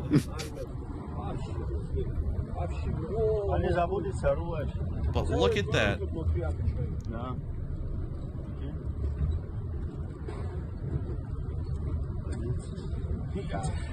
And they're in there.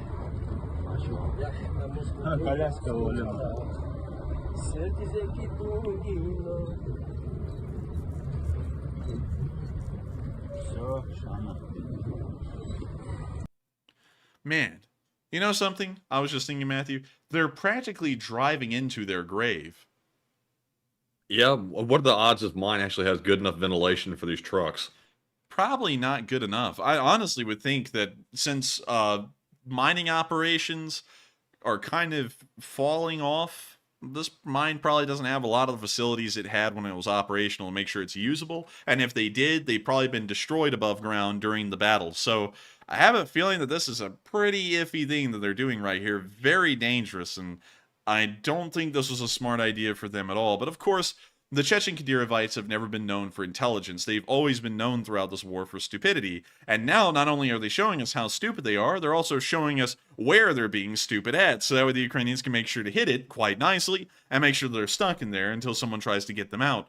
And so with that, we're now going to be moving on from that little clip I always love to see clips of the Chechen just exercising pure stupidity, and we're now going to be moving on down into the area of Klitschko, where you can see some Ukrainian tanks at work on Russian positions. And when I say at work, I mean they were literally sitting over them like a... What the hell is up with me getting every single word wrong tonight, Maddie? I said hammer on an anvil. What is up with this? But we can see the Ukrainian tank right there, and it's going to start blasting the Russian positions from less than 50 yards. We now see them showing us the Russian position, and we now see the tank literally just sitting there like a small child at a picnic, just blasting away at what is in front of it. The Ukrainians love to hit them at point blank with these tanks. Like, they literally roll up right up on them and just fire at them. You know what the Russians are doing down there? They're sitting there with that one grenade that they all share amongst them going, do you think this will do it? Do you think this will blow it up? I mean, maybe, man. I'm going to do it, man. I'm going to do it. And then he throws it out, and then he gives away the remaining Russians in the trench, and they also get hit too. These guys are just pitiful. And what's even more pitiful is that these videos prove that the Ukrainians have good enough knowledge to understand that Russian anti-tank weaponry is almost non-existent amongst most of the frontline forces that the Russians use. They don't have anything to really counter a tank with. They don't have RPGs, they don't have ATGMs, nothing. Because they'll drive their tanks right up onto these positions, completely unsupported by infantry, and just start blasting away at them at point-blank range. And they're completely comfortable with the entire process. They're completely comfortable with exposing the tank on the drive all the way up to this position. They're comfortable with putting this thing at close enough range that if the Russians did have some kind of an anti-tank weapon, it would punch clean through the tank, really from any direction you hit it at. And they're comfortable with doing all of that, and it shows that they have clear and evident proof, apparently, that their doctrine doesn't really need to concern itself anymore about the tank possibly coming under anti-tank fire, because it doesn't exist. And so they're just going up there and having a fun time. And so, well, that's the end of that clip. And nice to see Ukrainian tanks are still at work in the area and making sure to wipe out Russian forces. Meanwhile, the 3rd Brigade, also in the same part of the front line, is continuing on the great work they've been doing here in this clip.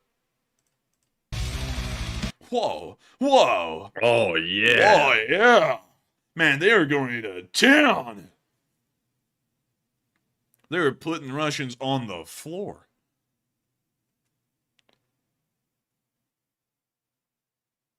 Man, the artillery they're landing is pretty effective, I gotta say. We can see some Russians running right there, and oh, I think they're flying now. Oh, I think they're really flying. Oh, look, that guy's learning to crawl. Oh, look. Boom. Right on the target. And I gotta say, Jugga, Igor! And also, look, they have the little farm tiller thing. But this time they tried to rig it up with something else, so that way the rider would actually have a seat on something rather than the trailer.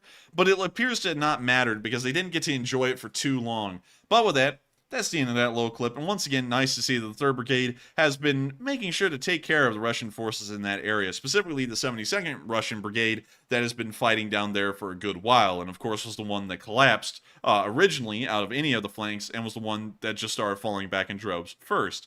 We're now going to be moving on out of the Bakhmut battlefield and on down towards the area of Kurakove, where we saw... What? That was a long pause. I thought we were having lag. Yeah, that was a long pause because I sat there and had a massive whine for it. But anyways, moving on down into the area of Kurakove, we saw that a Czech Dana SPG was firing at the Russians, or more so on the move. Sometimes, Matthew, it is tough to keep mental coherence, and I think you know why, and it's because we both had to wake up very early this morning. Yes, I'm operating on less than 4 hours of sleep right now. I don't know how I'm doing it, but I'm chugging along. I went to sleep at 4. Caffeine is the answer, actually. I went to sleep at 4, and I woke up at 8. So I only got 4 hours of sleep too. And I gotta tell you, man, you can really feel the difference even when drinking a lot of coffee. Like, sleep really does matter. And honestly, I don't even know how we did it back in the day when we used to sleep like just 4 hours or 3 hours every single day, and when you would get up and just do this on repeat every single day. I don't know how we did that. Got to stay in a routine. If you lose the routine, you're screwed. Yeah, man. I think that's it. I think it's really more so routine. I think I'd probably get used to that if I had to do that all the time, but I'd probably still feel really tired. Anyways, we can see the Dana SPG on the move here, and also setting up a fire.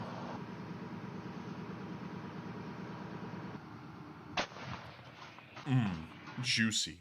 And I love the Dana SPGs because they have a whole auto-loading system back here and everything. The crew sits in the side of this turret, the gunners do, and all they do is they put in the distance, the range, and the computers inside the Dana pretty much do the rest, and then the gun auto-loads itself. It's a very interesting system. It's very neat. I would say it's very similar to the Archer SPG system that a lot of people have wanted the Swedes to send, but it's in a different package, in a different form, specifically a Czech form. Checkmate. And so with that, we're now going to be moving on from the Dana SPG in that area of the front and down towards Volodar, where we saw the Ukrainian 72nd Brigade hitting some Russian squads that were in the area.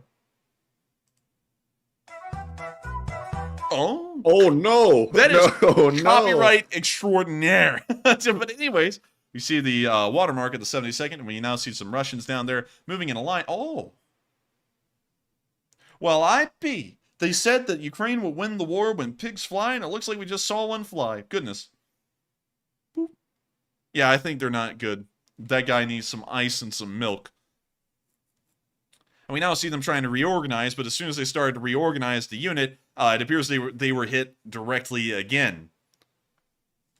And so with that, as seen in that clip, but the 72nd Brigade certainly did some damage to that Russian squad, to say the least. We're now going to be moving on down towards the area of Filippo, where we saw on the southern front today a very rare tank being destroyed, a T-90M. T-90Ms are, of course, incredibly rare, with only around 50 of them existing, and around 27 of them destroyed so far, which is around half of their tank force. And we saw that another one, probably the 28th one, was destroyed today. And so with that, here's the first clip of this T-90M going up in flames.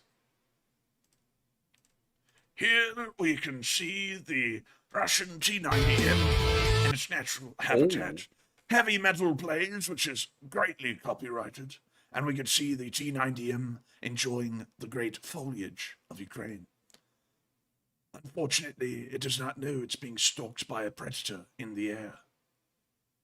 The predator has called in its larger ilk, which lands artillery directly on top of the turret, making sure to destroy the T-90M, another delicious meal for Ukrainian artillery.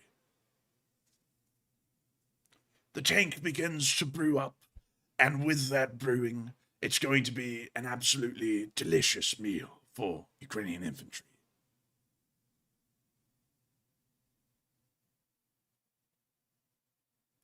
And look at that. That thing is gone. With that kind of smoke coming out of that tank, that thing is most likely going to be brewing up and burning out later on. Facts. And so with that, we're now going to be moving on from that little clip and on into our second one that also saw the T-90M being destroyed as well. And so here's the clip. I don't know why I said it like that, but here's the clip. This was taken by the, I believe this is the 44th or the 45th Artillery Brigade. And we can see the T-90M popping smokes right there. But that's not going to help it. And we can now see in this clip the T-90M visibly brewing up. With a fire like that, this tank is surely lost. And we can see that right here.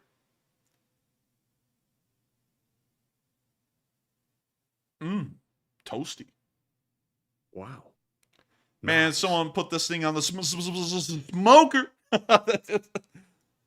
And with that, that's the end of that clip. And really nice to see that they're able to get another T-90M. Once again, the Russians call this thing their most advanced tank. Well, actually, they call the Armada their most advanced tank. But this is the most advanced tank they actually use on the battlefield, and it's gone. In one. You know what Ukraine could do next for one of their fundraisers? You know how they used to sell like the salt from United 24 to make funds? Yeah. They could take these tank carcasses, and you know how people buy those like fancy fire pits for like their pool areas and stuff? Yeah. They could sell mini tank fire pits. That would be a big hit. I think it would be a big hit, but I feel like all the diseases that would be coming off of that thing, because of all the like burned elements, like the asbestos, the lead, and the arsenic and everything that's probably burned onto that metal that will never come off, might not like that. It might change the flavor of the steak. Or the size might be. I thought you were going to point out the size, because you know you can't really put a tank in your pool area. Well, no, I thought you were just going to start cutting that thing up and just shaping it into the little grillers. The grill, maybe. Man, grillers. You know, that's what we need to call, let's see, attorneys that are cross-examining. We need to call them grillers. Oh, here comes the Yes. griller. But anyways. No, they call. Well, I can't say that, but never mind. Go ahead. Anyways, that we're going to be moving on to Naval and RDK, where we saw that Granddad is fighting too. And so, without further ado, here's the clip.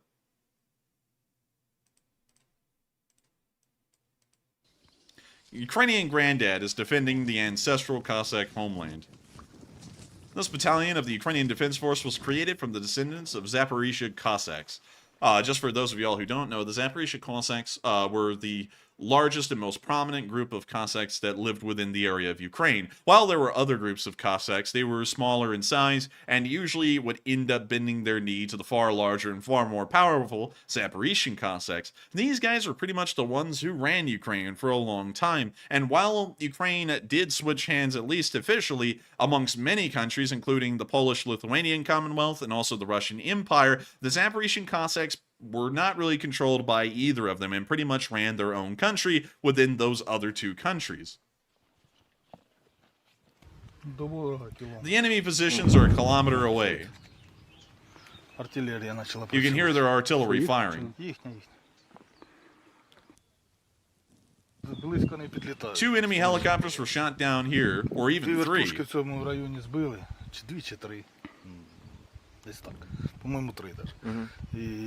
They're not sending helicopters around here anymore.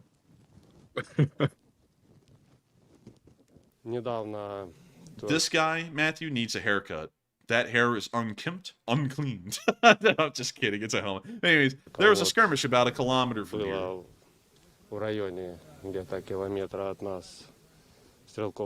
A Russian assault group was trying to push through.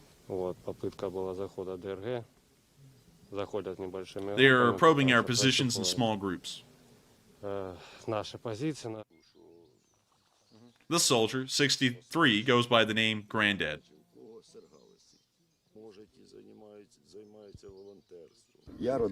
I'm a Cossack by birth. My ancestors were free Zaporizhia Cossacks. His first battle was near... He's kind of old to be out here fighting on the battlefield. Yeah, he is. He's fairly old, but I guess... He's even got that pipe. Yeah, man, this guy is trying to go for the whole Cossack thing. He's got the earrings, he's got the pipe. I mean, like, you know, if he takes off that hat, he may even have that Cossack haircut. I don't know what that's called. I just call it the Cossack haircut, but a lot of Cossacks actually wear that haircut and it's a part of their culture. But anyways, his first battle was near Tokmak in the Zaporizhia region. We didn't have body armor or helmets. All we had was 2 rounds of ammo. A tank and 2 infantry vehicles were firing at us, but we were holding out. Man, not only did this guy walk to school up hills both ways, but he held Tokmak with 2 bullets. This man is a legend. And anyways, when we were ordered to retreat, we pulled back, walking 40 kilometers across the steppe. We were fired at and ambushed, but we made it back. Later, on March 3rd, we fought another battle near Polohi in the Zaporizhia region. The unit says is now better equipped with artillery and reconnaissance drones. We hit the enemy's munition depot recently. There was an anti-tank mine store in the wood.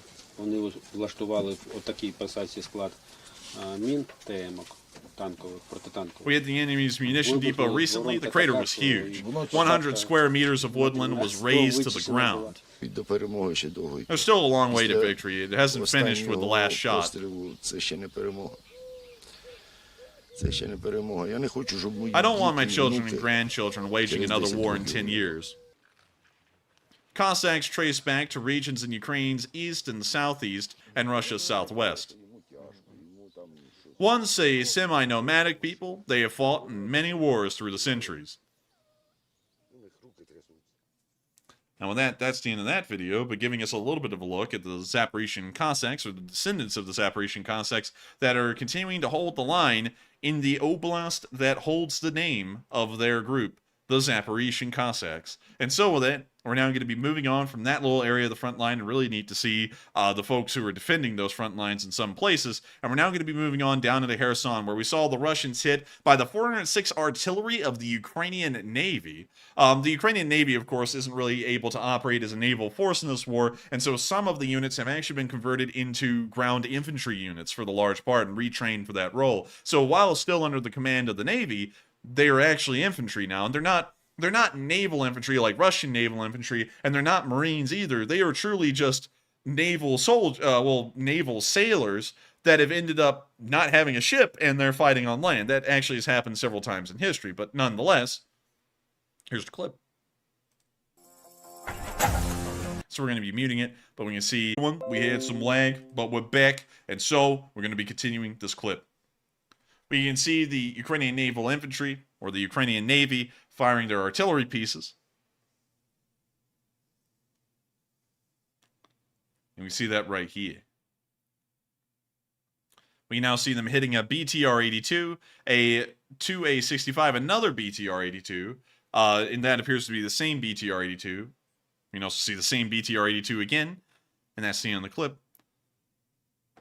But really neat to see that the Ukrainian Navy is fighting on land now in the Kherson area, and it's making sure to continue to destroy Russian forces on the other side of the Dnipro River. And of course, a major help in that area because every little bit counts. And of course, the Ukrainian Navy converting the soldiers that do not have a ship into ground forces is probably helping them out a pretty good bit in this war.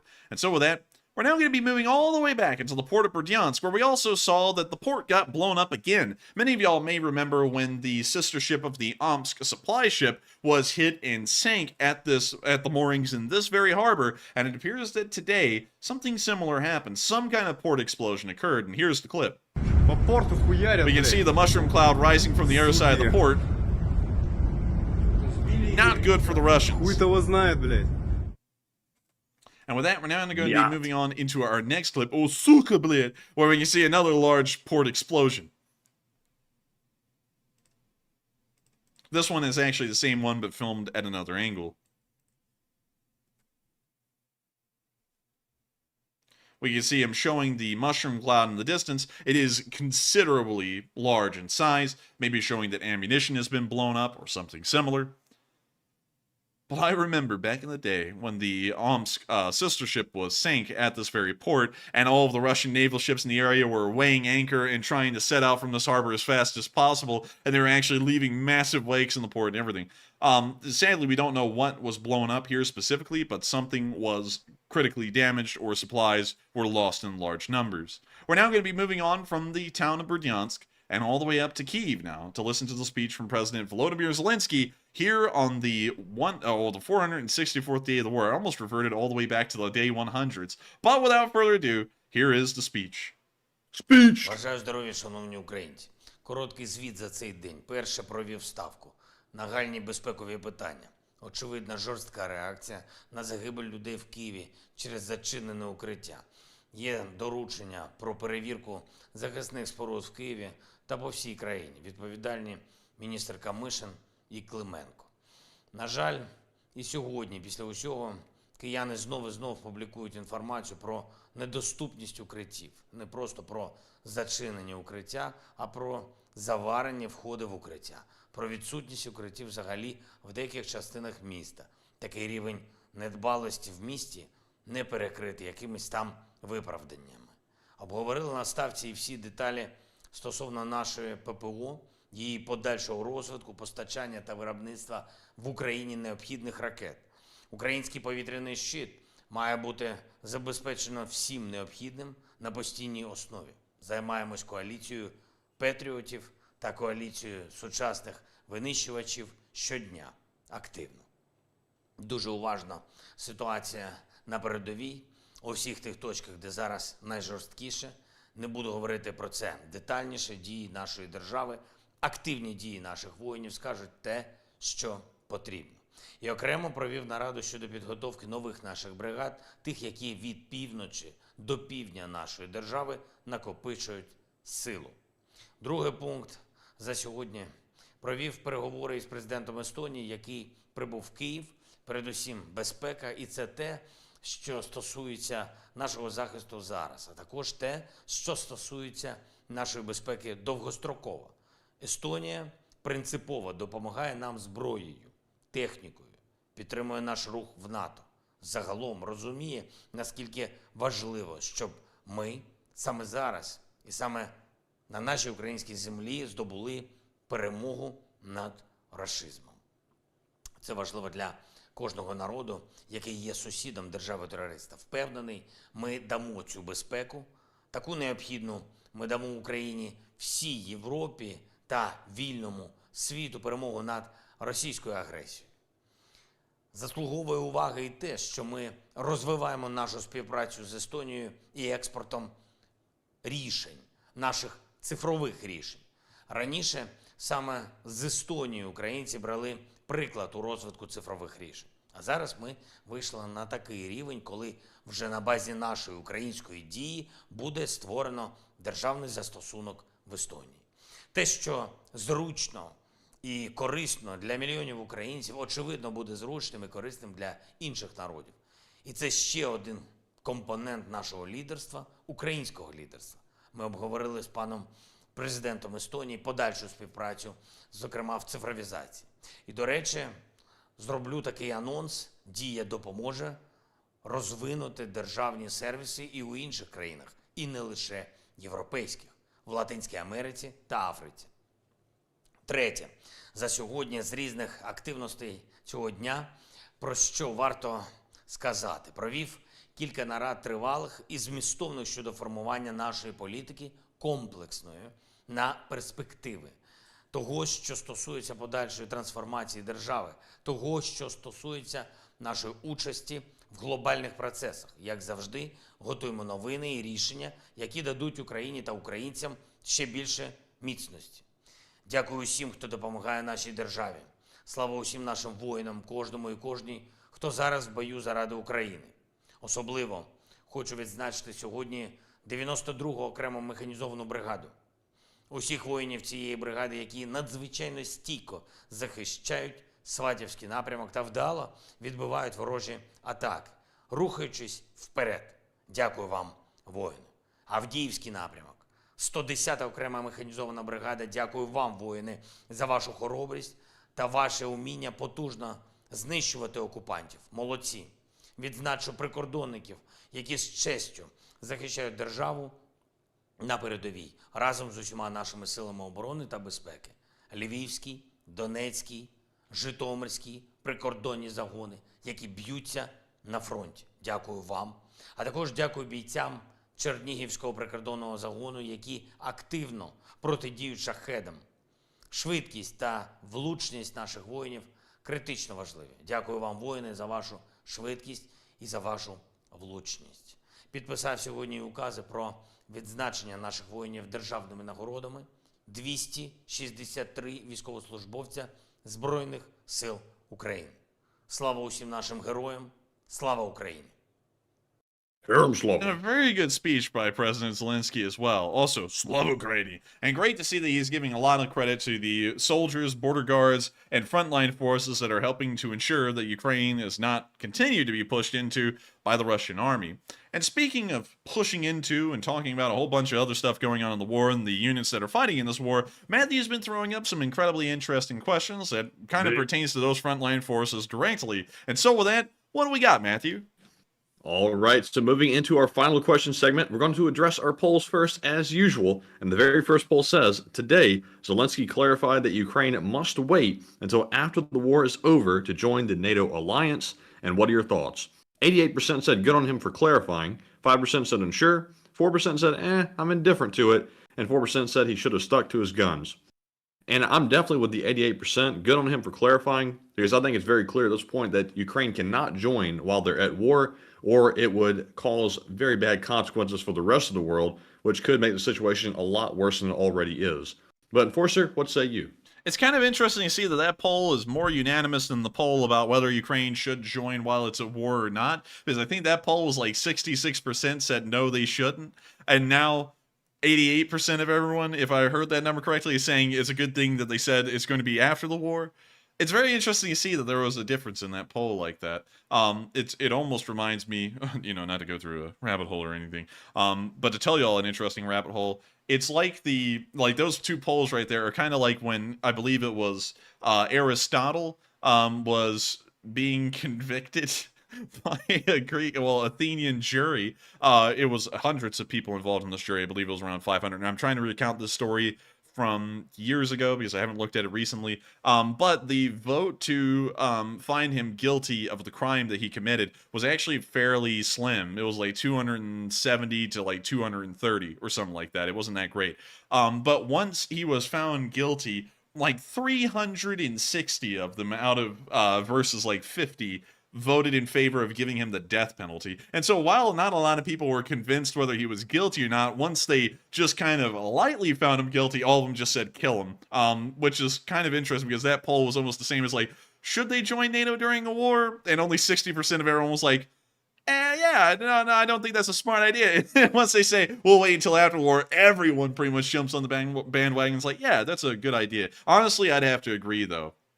And also thank you, Lumps, for clarifying that it was Socrates, not Aristotle. And I knew I was getting something wrong about that story. And Vince now said, that would be Socrates. And I thank you for that, because I was like, I don't know if I'm getting that right or not. And I'm trying to, like, draw that out of, like, the far recesses of the back of my head, because it's like, the polls are like that story. And then I got the guy wrong. But at least it wasn't as bad as the Montgomery mayoral election, where someone said that Aristotle was an 18th century philosopher, which I've never heard anything that was that wrong before in my life. But anyways, moving on from that, I would have to agree with the 88% of y'all largely, because I would also fall within the camp that it is better for Ukraine to join after the war is over rather than joining while the war is going on. It's just not really a smart idea from any perspective, even from a Ukrainian perspective. So I would say it's probably best for them to wait until the war is over. So I think it's great that he did make that clarification, because that's one that was really up in the air for the longest time. And so with that, hope that does address that poll fairly well. And with that, we are on to the next one.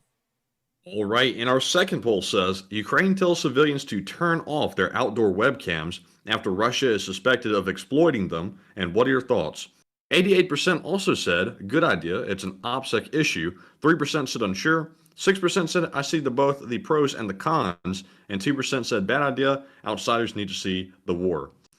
And on this one, I'm going to have to go with the 88%. I think it is an OPSEC issue, and that's what takes precedence, is making sure that OPSEC isn't violated.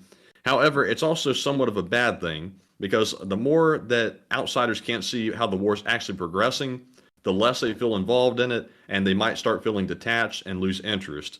That's a secondary kind of minor consideration, but we do have to weigh that in. But Enforcer, what say you? And can you reread that prompt again for me real quick, because I didn't really hear it. Ukraine tells civilians to turn off their outdoor webcams after Russia is suspected of exploiting them. I would say that's not really that bad of an issue. We don't really get a lot of security camera footage as far as we've seen so far in the war. It's very rare. I would say it would make up around 0.5% or less of all the footage we show on this channel.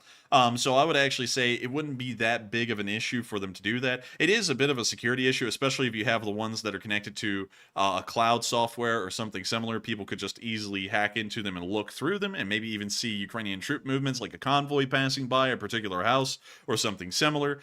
So I would say that I could actually understand why they're doing that, and it's not really going to affect people being able to see the war much, because a lot of the footage we show on this channel is taken from drones, which are not security cameras, and also taken from phones, which also aren't security cameras. So as far as we can tell, our news wouldn't be affected, and y'all's news coverage and the fidelity of our news would practically be unfazed. It would just be the occasional video clip of probably an explosion in a Ukrainian city that would not come through on security camera. It would probably come through as a phone recording or something else. And so with that, also, I think they were referring to those live feed cameras you see on YouTube of Ukrainian cities. That's the ones they're talking about turning off. Oh, well, yeah, I would turn those off. Sure. I mean, like, I thought they were just security cameras on people's houses. If we're talking about those kinds of cameras, certainly. I mean, hell, those give them a overview of the city, and if a missile hits somewhere, they may be able to tell based off of the distance and the size of the explosion on the camera if that missile did end up hitting its target or not. And they may or may not know that otherwise. I'm kind of surprised that Ukraine's asking them to turn it off instead of just ordering them to be shut down. Yeah, that is pretty interesting, but it is nice to know at least they're going about it kind of politely and giving a bit of an option. It's always interesting to see that although the Ukrainians have declared martial law, and martial law has still been declared in Ukraine, that they give so much leeway to citizens on really what they want to do.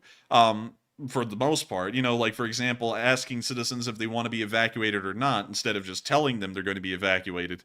And also in this instance as well, that's fairly interesting to see. But with that, I hope we address that fairly well. I would certainly say to shut those down. Those could be an OPSEC violation. And I'm sure that we would be able to get that footage from people recording on their cameras anyways. But with that, we are on to the next one. And the third poll says some experts believe that Russia is moving closer and closer to using nukes after their multiple failures. And what are your thoughts? 40% said Russia will never launch nukes. 33% said that's all Russia really has left at this point. 19% said Russia isn't at that point yet. And 8% said unsure. And for me, I would say that Russia is going to lean heavily on their nuke defense. However, actually using nukes is still kind of iffy in my mind. It's definitely a possibility. We can't rule it out, but also I would say it's not very likely either. But they're certainly going to leverage that as a negotiating power. But Enforcer, what say you? I would say they're probably never going to end up using nukes in a war. That's a very bad precedent to lay out, and they know that no one will stand for that precedent. I honestly believe if the Russians nuked Ukraine, every single country would practically unite around the world in condemnation and taking direct physical action against the Russians, including the Chinese, because the Chinese would certainly not want for that to be a precedent laid out. Because in the Chinese mindset, sure, it lays out the groundwork for them to be able to go around to their neighboring countries and do that as well. But then it also gives the Indians that precedent, and that could start to give the Indians a lot of control over Southeastern Asia and also Central Asia. It also allows the Pakistanis that level as well. So you'll start to see that people just start flinging nukes around like there's no tomorrow to bring people under their will. And that's something that no one would really want to stand for, because that would be a very dangerous world, and it would be one where a nation would not be able to survive for long without taking incredible damage to the point that nation's existence comes into question.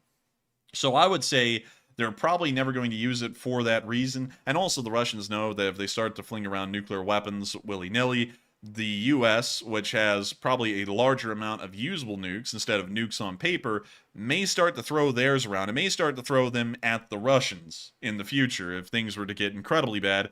And the Russians know that that's an exchange that would not be winnable. Sure, they would end up probably destroying a good amount of the United States, killing almost a third of the population, and also sending America back into the 18th century. But at the same time, Russia would also have the same thing happen to them. And considering that most of their population, around 11 to 12% of it, just lives in Moscow, glassing Moscow pretty much ensures that Russia will never really be a significant country again. They will never have a metropolitan area to work with. Meanwhile, the United States has got countless of them. But with that, hope that does address that fairly well, at least in my opinion. I just don't think they'll ever use them. Negotiating chip? Oh, sure, they've been using it like that for decades, but really using them? Nah, I don't think so.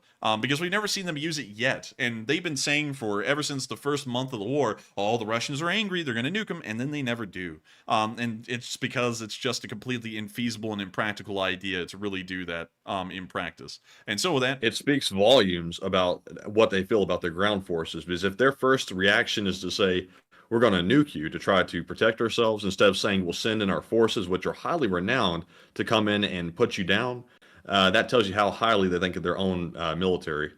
and they've never thought highly of their military. I wish I could find it, but there was a time in 2015 when Putin actually said to the Russian public, our military does not stand a chance against Western forces. We rely on the nukes solely for protection. We must lean into our nuke forces heavily. I wish I could find that clip. It was given at some press conference thing where he was like up on a forum, he was sitting on a stage and someone was asking him questions in front of like a crowd of like 2,000 people. I wish I could find it. I haven't been able to find it. If any of y'all know what I'm talking about, send that to Matthew and then he'll send it to me so that way we can find that video and show it to y'all, because even Putin knows that in real life, the Russian army, no matter how large it is and how big it is on paper, it's just not competent enough and well enough funded to go up against the Western army. It's just known even inside of Russia. And so with that, hope that does address that fairly well, and we are on to the next one. All right, and our next poll says, which of these possibilities is more likely to happen next in the Ukraine war? 44% said a civil war or conflict in Russia, 39% said Ukraine defeats Russian ground forces, 11% said Putin is removed from power, and 6% said Putin uses nukes in Ukraine. And this is actually in the exact order that I would rank it myself. The first being civil war in Russia, the second being Ukraine defeats Russian ground forces, the third being Putin's removed from power, and the fourth being Putin uses nukes.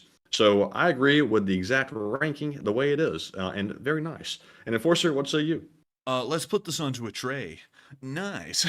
Nice his. I would actually say that that's the same ranking I would give to it as well. When you said nice, Matthew, that made me think of that Steve 1989 MRE info review channel guy. You know, Yes. he's like sitting there, nice his.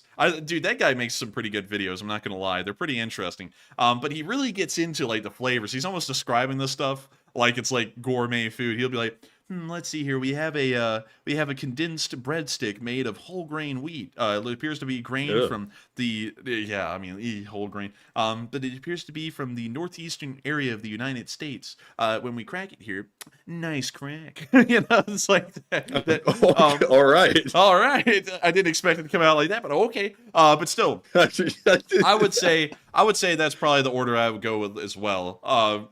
Russian Civil War, Russians defeated, and so on. So with that, I hope that does address that fairly well. And with that, we are going to be moving on. And you'll know what we're moving on to. The next one. All right, and our last poll says, how do you feel about older age men fighting in the Ukraine-Russia war? 48% said nothing wrong with using the old guys. 34% said if necessary, then they must fight. 12% said they shouldn't be fighting at all. And 6% said unsure. And I'm going to fall within the 34%. I personally don't like it when I see older guys fighting on the battlefield. That is the job for younger fellas. The older guys have lived their lives. They've paid their dues, as it said. And personally, I don't think they should be fighting in the war. But if it's necessary to defend your homeland and it's the only option, then I applaud them for getting out there. But it seems like there should be some younger guys left in Ukraine that are willing to fight. But Enforcer, what say you?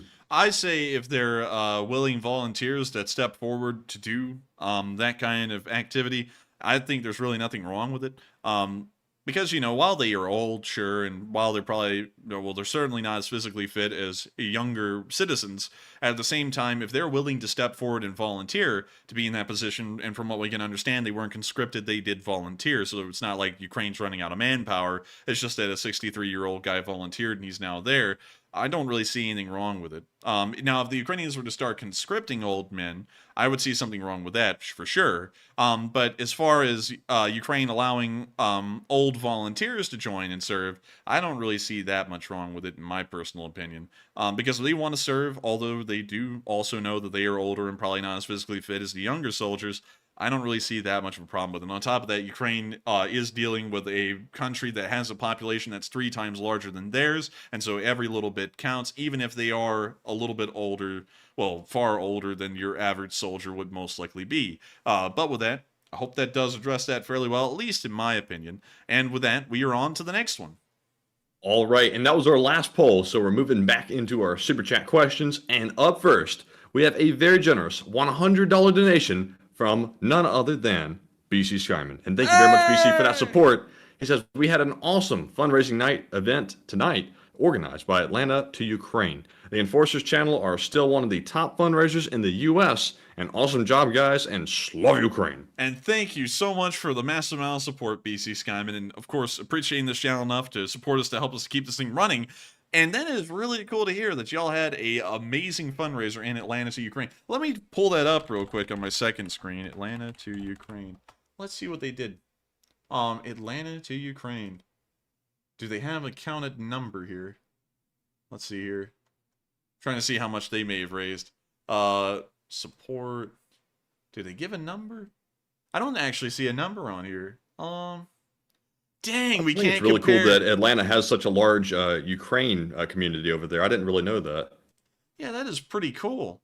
Sadly, I can't find the published number of how much they've been able to raise, because I was like, when BC Scammon said we were still the top, I was like, does that mean we've still fundraised more than they have been able to in the entire city of Atlanta? I was like, now that would be cool if we were able to know that. But sadly, I couldn't find a number. still, really cool to hear that y'all had an amazing time at that fundraiser tonight. I'm sure that that's going to be helping out a load of Ukrainians over there. And I thank you so much once again for enjoying this channel and also giving us some kind words as well. We have tried our hardest to make sure that the stream goes 6 days a week, and then y'all have pretty much done the rest. Y'all have been making these fundraisers possible. Y'all help us to keep the stream possible through y'all support. It has been absolutely unbelievable, and it's been absolutely unamazing. It's been absolutely amazing because of folks like y'all. And I got to thank every single one of y'all again for being here tonight, and not only being here tonight, but being here every single night, and especially being here on Sunday nights. And of course, this Sunday night, this upcoming one, is big. It's really big. This is the Sunday night we plan on passing $1 million raised. We have to raise at least $22,700, I believe, to pass the 1 million mark this Sunday. But I think, with the combined efforts and the combined knowledge of that goal in the mind of the Least Spring Army, I think it is possible that we will be able to reach 1 million this Sunday. I think it is possible. And of course, we've got a lot of stuff planned. It's been planned in the background for a good while of things that we'll be doing afterwards to celebrate 1 million raised. There will be a limited edition merch run after that fundraiser is over in celebration of 1 million. There's a whole bunch of stuff we have planned. And of course, I'm going to say this. We're going to start off that night probably with a $10,000 goal because I don't want to stretch it too far, because honestly it's fine if we reach it the next Sunday, not this one. That's perfectly fine by me too, but I plan on reaching it this Sunday. And then once we reach 1 million, I'm gonna say double it and send it to the next person. And then everyone's gonna go, oh no, it's like, what? We had to raise another 1 million. But still, thank you so much once again for the mass amount of support, BC Skyman, and always being a channel legend, and of course being an old guard as well. You've been here for 460 days at least. I think you've been here for 461 days at this point. And I got to thank you so much once again, BC Skyman, for always being here with us. And I know that sometimes you go on hunting trips and sometimes you're busy, and everyone's always busy. But we always know that you're out there in the background, maybe watching these streams after they become videos, and always showing up every once in a while again to, of course, support us, help to keep the channel running, and also to be here live with us. And I got to thank you so much once again, BC Skyman, for being one of those legends of the channel that have stuck through thick and thin with us, and have seen Ukraine's greatest moments, have seen Ukraine's worst moments so far in this war. It's been amazing to have folks like you around, and of course, knowing your connection to Ukraine, it is really special to know. And so with that, thank you so much once again for the support. Thank you for the kind words as well. They mean a lot, and of course, make us pretty happy to know that folks enjoy this channel enough that they would tell us that they do enjoy it, and they enjoy what the entirety of the Least Spring Army has been able to do. And so with that, thank you once again. I hope that does address that fairly well. And with that, we are on to the next one. Thank you once again for being a legend, and of course, a member of this Least Spring Army. All right, and up next, we have a $50 super chat from Paul Fitzgerald. And thank you very much, Paul, for that support. He says, can I be a Lance Corporal? Of course. And I thank you for the support, Paul. And of course, you could be a Lance Corporal. Why not? Anyone could be any rank in the Least Spring Army. We don't actually have like an official rank structure at the moment. And also, some people are like probably wondering, man, I got to put in $50 to become a Lance Corporal? No, you can pretty much do that for free. You could be like a colonel or something. You just come up with whatever. So, yes, of course, Paul, you can be a Lance Corporal. I think you'd be a great Lance Corporal, Paul. You would be one of those, not really NCOs yet, because sergeants are NCOs, but I guess you could say a junior NCO that would be telling those guys to clean the head and also do other things like scrub down the barracks and stuff like that. So that, thank you so much once again for the support, Paul Fitzgerald. And of course, enjoying this channel enough to support us and help us keep this thing running, because folks like you make this possible. And so with that, thank you so much once again. I hope that does address that fairly well. And with that, we are on to the next one. All right, and up next, we have another very generous $100 donation from none other than Largemouth Fisherman, who says, Slava Ukraine. And Slava Ukraini. And thank you so much for the mass amount of support, Largemouth Fisherman. And is that supposed to be like... That's a good username. Yeah, is that supposed to be like largemouth bass? Or is that just a fisherman that has a incredibly oversized mouth? I think this is in reference to the fisherman. Huh. interesting. You go rowing by this fisherman. He's got his back turned to you so you can't see his face. And you go by and you go, howdy there, fisherman. You got an extra hook for me, huh? And then he turns around and his head is literally the head of like a largemouth bass. And all he does is go, and you go, oh my God. And he just start rowing away and he goes back to fishing. Like, there's a whole bunch of cool backstories you could have to that name that are not what meets the eye. I think that's a pretty cool name, I'm not gonna lie. And I gotta thank you so much as well, Largemouth Fisherman. I gotta make sure to get that one in my brain for supporting this channel and appreciating this. He said, yep, bass both. Wait, dude, there's gotta be someone that draws that up, where it's like a fisherman wearing like overall jeans or like those rubber overall things, and then it's just literally the head of a bass with a fisherman's cap on. That would be funny, man. I think that would be great. But still, thank you so much once again for the massive amount of support, largemouth fisherman. I want to call it a largemouth bass because I've heard that my whole life and it's a largemouth fisherman. But still, thank you so much once again for the support and helping this channel to keep on running, because folks like you make this thing possible. If it wasn't for folks like you, I don't know where we would be right now, because we haven't run a single ad. We haven't had a single sponsor over the length of this entire show. Actually, we did have one sponsor way at the beginning, and we only had them once. And honestly, I felt so tacky doing that. We never did it again. And we've had multiple sponsorship offers. We've never taken them up. And I think that's great that y'all been able to support us and help us to keep this thing running, so that way we can run it the original way and the original image this channel was supposed to run. It's not monetized in any way. The only way that it's monetized is through y'all's support and how much y'all decide this channel is worthwhile. And I got to thank you so much once again for appreciating this channel so much that you would support us that greatly. That is massive. And thank you so much once again for helping this channel to keep on running. And of course, Slava Ukraini. And with that, we are on to the next one. And the next one is a $50 super chat from George Conder. Very generous support, and thank you very much, George, for that. He says, long-time listener, but first-time caller. Greetings from Vancouver, and keep up the good work. And Slava Ukraini. Hey, thank you so much for the support. First-time caller. And also, really cool to hear you from Vancouver. There's actually a couple of these Spring Army soldiers in Vancouver. And I gotta tell you, whenever I hear about that, I always go to the Port of Moods, Port Moody. It always makes me moody to hear that there's the LSA members from Vancouver. But anyways. Oh, dear Lord.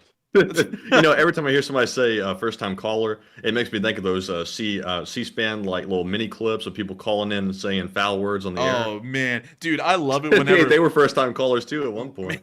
I love it on C-SPAN whenever there's like a senator or a representative on the line, forgetting who they are. I just love it when someone calls up and they go, "Hi, you're on air," and they go, "Hi, yes, I was just wanting to call and ask about your fiscal policy.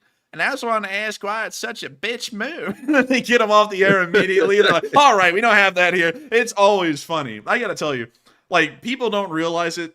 You got to wait on C-SPAN. Like, it's not like the comedy hour on C-SPAN, but give it time. Keep that thing running. There's always a gem that comes out of C-SPAN every single day. I promise y'all. You just got to be patient, really patient, but it pays off really well when it happens, because you know it's live on air. It's not supposed to be happening, and you can tell by the response of the people on C-SPAN, they do get a little flustered whenever that happens. It makes me bust out laughing. But I think they get a fine when somebody does that. Really? Oh yeah, they do. Yeah, they you can't cuss on the air. That's a fine. You'll get fined by the FCC, I think. Yeah, I think it is the FCC that fines you, because I think you can only. Wait, no, I don't think that's true, Matthew. Honestly, when you think about it, because they run movies now before 9 p.m. because I think that rule was before 9 p.m. you couldn't have any profanity on air lest you be fined, and that was an FCC rule. But now they run movies before 9 that are like R-rated. And I'm not really sure. Do we have any feds in the chat though that can tell us? Yeah, do we have anyone from the FCC here that could tell us how that works? Because I know that's not the same for YouTube. Like, you can just get away with saying profanities whenever, and considering anyone can click on the video, they could click on it like midnight or in the middle of the day. But I would love to know how that works. And also, John Smith said, it's not a public channel, it's a paid channel on cable. I thought it was a public channel. We got to pull that up. C-SPAN. When it is C-SPAN. Cable, it's C-SPAN's, I think it's public because it's public broadcasting. It's cable, I don't know what C-SPAN stands for, actually. A non-commercial public service. C-SPAN receives most of its funding from subscriber fees charged to cable and direct-to-broadcast satellite DBS operators. So it actually is not really like public, say, like a free channel. Huh. That's interesting. I didn't know that. I thought it was kind of like PBS or something similar. Oh, it says it's a public service down there. It's a non-profit. Huh. I think it is like it's like PBS, but it's for, you know, yeah, public like events and stuff with the government. Man, I gotta tell you, it always makes me bust out laughing to watch C-SPAN. And I gotta tell you this, man. Like, I gotta be honest with y'all, regardless of your political standing, you've gotta watch congressional hearings. Like, everyone in a congressional hearing always acts like they're one-upping the other group. But when you listen to them, they have no common sense. Like, at all. None of them do. Like, they'll be sitting there talking about the military. So you wasted $4 billion? It's like, what the hell do you mean? That's what the Army's here for. We're here to waste some money. It's like, that's the whole job of the Army. What are you asking me these stupid questions for? Who are you? Who's your manager? But anyways, with that, I hope that does address that. What the hell even brought us on to that? First time caller, long time listener. Oh, yeah. So reread that whole thing again, because we got really taken away with the first time caller thing. Just reread that whole thing again so that way I can make sure we cover it right. He said, greetings from Vancouver and keep up the good work. Oh, and that's why we're here at Vancouver. And I got to thank you so much once again for the support. And I thank you so much for enjoying the work we do as well and supporting us to keep this thing running. All the way from Vancouver. There are other Vancouver LSA members in the city. I just don't know where they are. And that would be cool if one day LSA members did eventually meet up. I hope that would go good.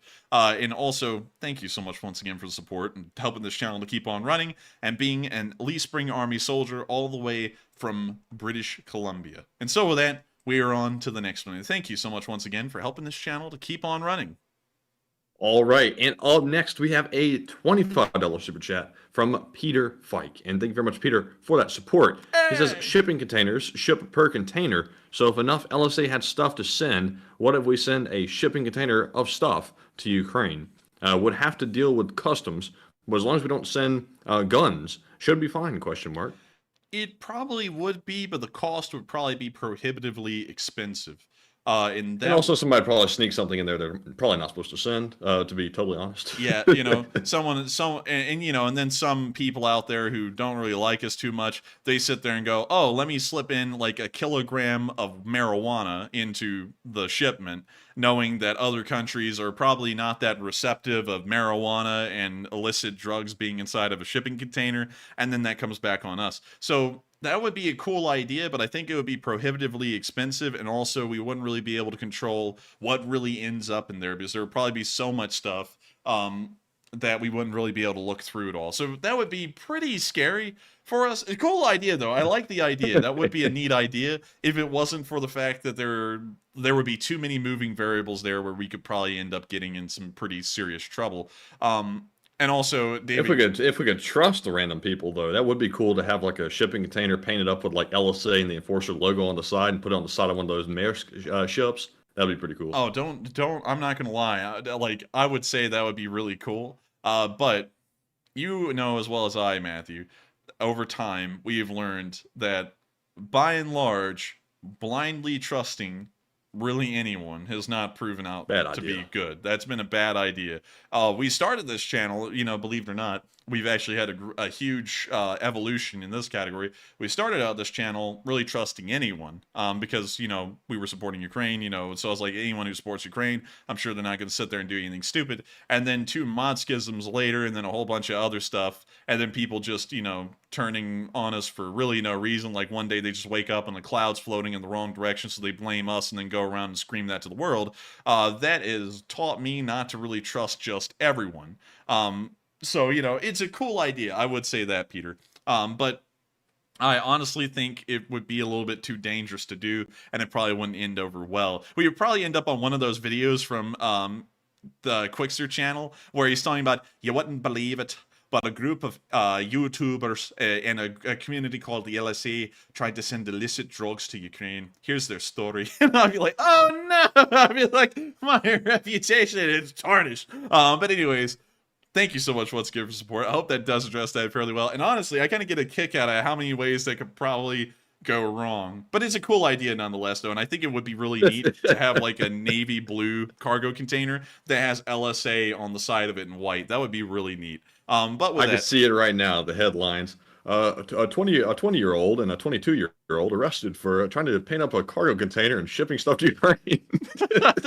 Dude, we would be like, what the hell was it called? We would be like the Silk Road on the dark web. That would be like the news coverage that we would get. It would be like, it is the new Silk Road, the LSA, and that would be it. This channel. And also, he called himself the enforcer, like the mob. Yeah, you know, and then Stacey Keach would be on American Greed going, He sat there and got himself a shipping container and then tried to send over illicit drugs to Ukraine. Yes. Sadly, the FBI was right on his tail. you know, and it'd be like, They bring on a couple of haters to put in a bad word for us. oh yeah, too. yeah. I could already hear it. I could already hear some of them. Aw, man. Anyways, with that, we are on to the next one. But thank you once again for supporting. That was a really cool idea, I would admit, but it would probably go bad a whole bunch of ways. But I'd still have to say the ingenuity there is there, and that was a really cool idea nonetheless. Yes, indeed, it was actually. And if we could trust people, it would be a really cool, It would be a really good idea. But anyways, moving on to our next super chat, we have one from Mark, General of the LSA once again, who puts in a $25 donation. He says, do you really think Russia has committed most of their reserves to Bakhmut and Belgorod? That would seem to be spectacularly stupid. And thank you for the support. And from what we can understand, they actually have not committed any reserves to Belgorod. Almost all of their reserves ended up going to the Bakhmut line because the Ukrainians were advancing with such rapidity in that area for a short while that they were scared the flanks were falling into collapse. So they decided take a whole bunch of shoddily put together units with almost no cohesion and just throw enough of them into those flanks and they'll hold, and they actually ended up holding. So we believe that's where all of their reserves are, and that's disastrous for them because once again it provides them no flexibility. Like say you are playing football, and you're trying, well, you know, that's not really a good explanation because a lot of people outside the United States don't know what American football is. And I really don't know what American football is either, so I probably misexplain it and then people get angry. So imagine you've got a line of people. Let's say you got 20 of them to use, and you have to cover a road from end to end and make sure there's no gaps. And with around 17 people, you can get that done. And so you have three kind of just hanging out in the back that aren't really on that line, stopping anyone from getting through. They're just back there. But let's say some guys start to really push onto this line of 17 folks, and they're almost getting through. Well, those three guys in the back, you move them up to fill that like gap where they're about to push through, and then lo and behold, another 5 guys come over to the other side of the line where those 3 guys aren't now, and they just truck their way through. They just get right through the line and they're breaking through. That is kind of the situation that the Russians would find themselves in at this point. They have all of their guys committed to this line across the road trying to block it, and if the Ukrainians strike somewhere else where those 3 guys are not, they're screwed, and there's really nothing they can do because they don't have any forces to commit there to try and slow down that offensive and mitigate the damage. So in reality, it's a dangerous situation for them, and that is a true assessment of the situation right now. All of their reserves have been committed from what we've understood, and also what the British Ministry of Defense has reported from their information. And so with that, thank you so much once again for the support. I hope that does address that comment fairly well, and thank you so much once again for helping this channel to keep on running. And with that, we are on to the next one. And the next one goes to Santiago Flores, who puts in a $20 donation as well. And thank you, Santiago, very much for that continuous support. He says the FOR and RDK forces are a psychological threat to the Russian government, but a hard shock Russian people. This can be a double-edged sword for Ukraine if not played right. Cheers. And I thank you so much for the support. And also, Matthew, I hate to say it, but reread the line. I'm sorry. It's I'm sorry. Let me get back up to it real quick. Oh yeah, get back up to it. Let's see. Hearing aid fun much? Homeschool much? Jinx. But Santiago said the FOR and RDK forces are a psychological threat to the Russian government, but a hard shock Russian people. This can be a double-edged sword for Ukraine if not played right. Cheers. And I thank you for the support. And I hate to say it, I don't know what psychological means. What is the I definition? was actually looking that up. Yeah, what is the definition of psychological? Because unfortunately, that is a word that is outside of my vocabulary. It's let's see, psychological, of or pertaining to the scientific study of algae. Maybe it was supposed to mean psychological. I think so, because I doubt algae has anything to do with that. Dude, it's the Freedom of Russia Legion pushes into Belgrade. Algae just starts growing on everything. It just starts turning green. And the Russians are like, what the hell is this? It's biological. They're green with envy. You'd think they had algae growing all over them. They'll be sitting there talking about it's a Ukrainian super weapon, Bliet. They're using algae against us. But to answer that, now knowing that that's most likely meaning psychological, I would say that it could be a bit of a double-edged sword, but the reality is, and, you know, I'm going to talk honestly here, they're never going to make any real progress in overthrowing the Russian government themselves, at least at the moment.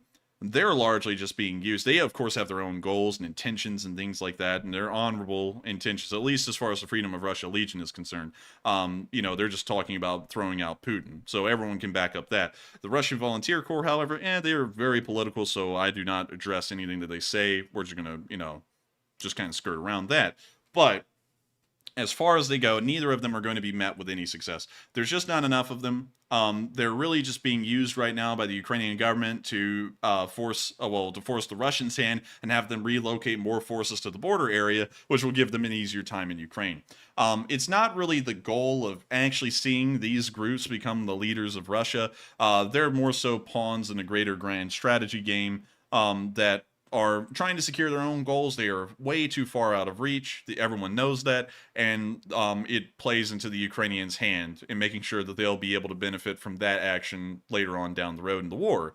So with that, I thank you so much for supporting. I hope that does address that fairly well, because it is a double-edged sword in a way, but it's only a double-edged sword if they actually have a shot in hell. And in all honesty, at the moment, while they do a good bit, they don't really have a shot in hell of achieving their primary goal of kind of taking over Russia and overthrowing the Russian government. And so with that, hope that does address that fairly well, at least in my opinion. And I may be wrong. They may actually have a shot in hell. It's just that so far we haven't really seen them make it farther than Belgorod. And I honestly think, you know, to overthrow the Russian government, Belgorod is a very small part of taking over the rest of the country. So they have a long ways to go at the moment. But with that, I hope that does address that fairly well. And thank you so much once again for the support and helping this channel to keep on running. And also throwing in an interesting statement, because I would agree with that. And so with that, we are on to the next one.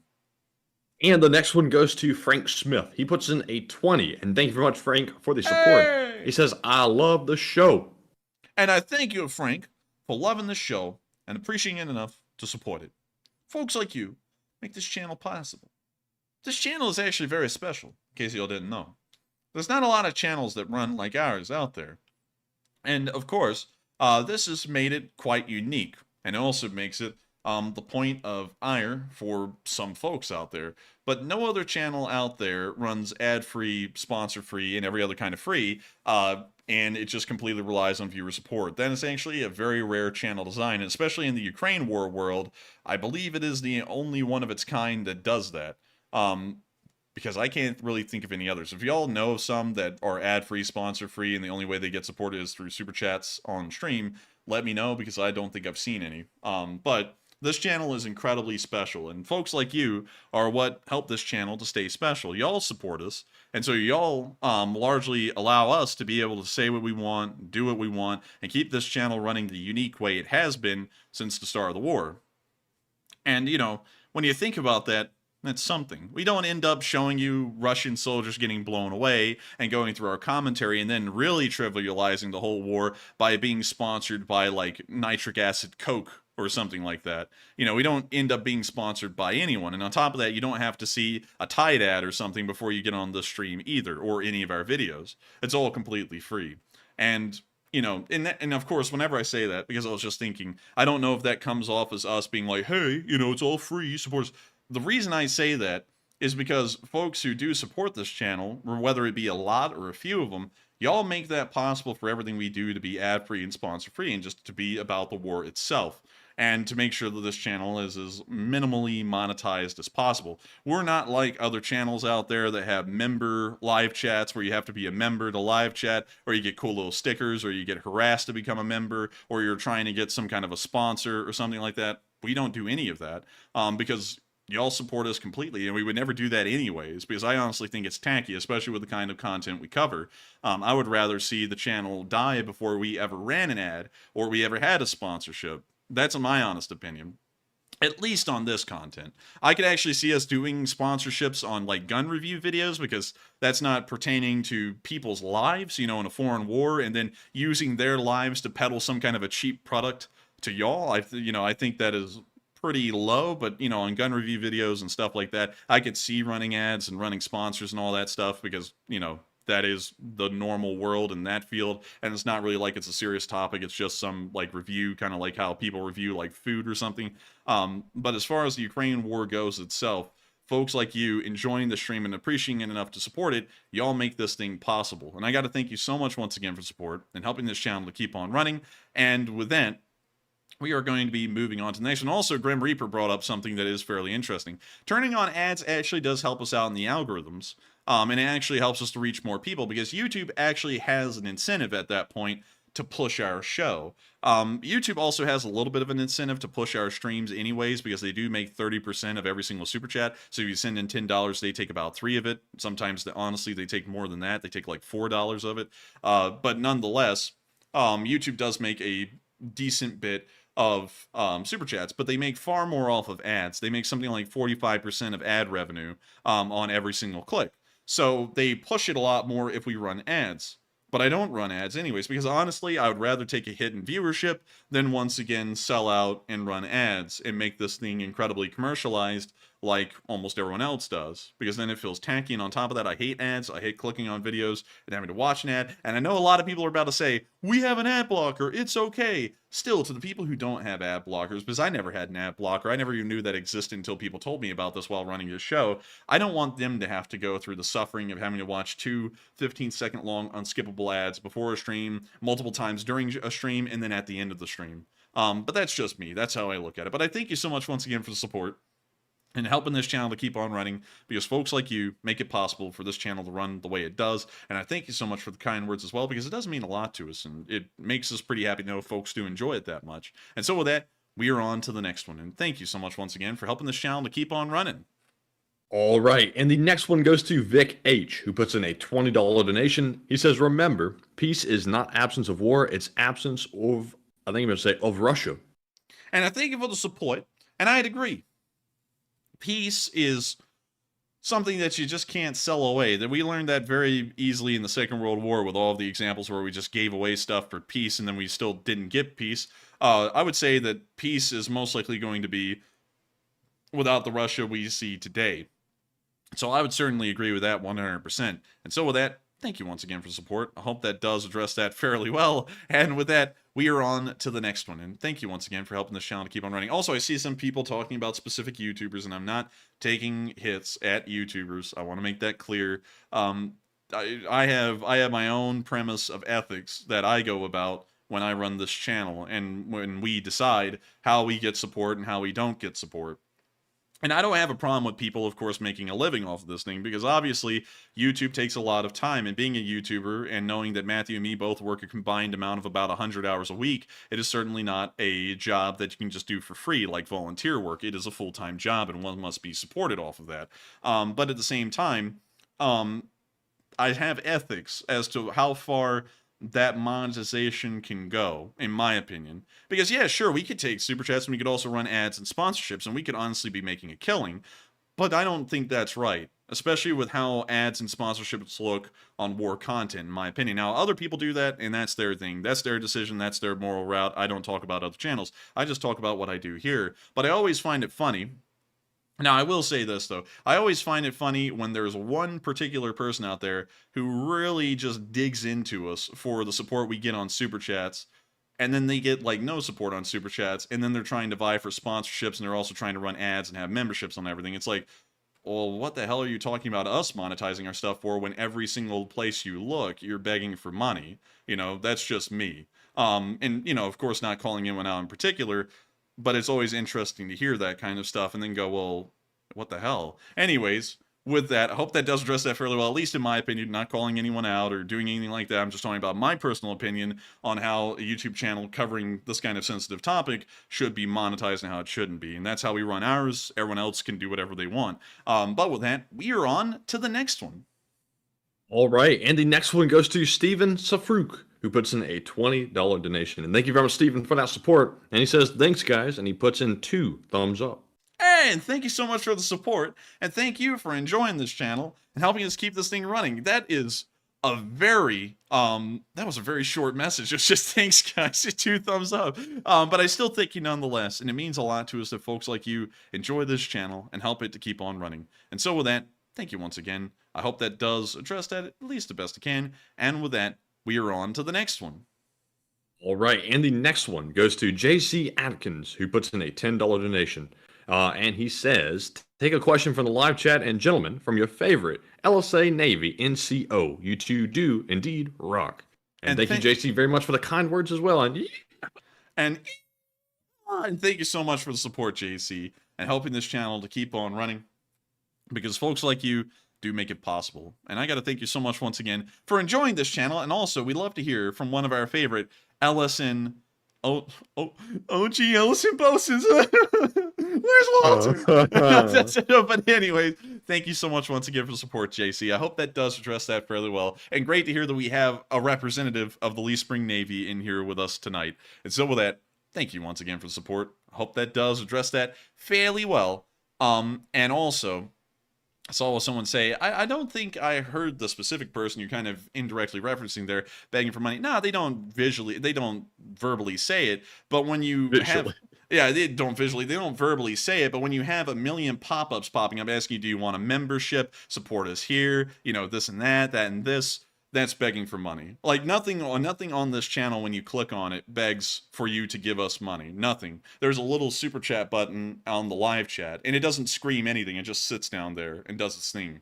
You know, so that's what I consider is least monetized as possible. You don't really know about the super chat button unless you feel compelled, like, oh, I want to support these folks, and then you go and try and find it yourself.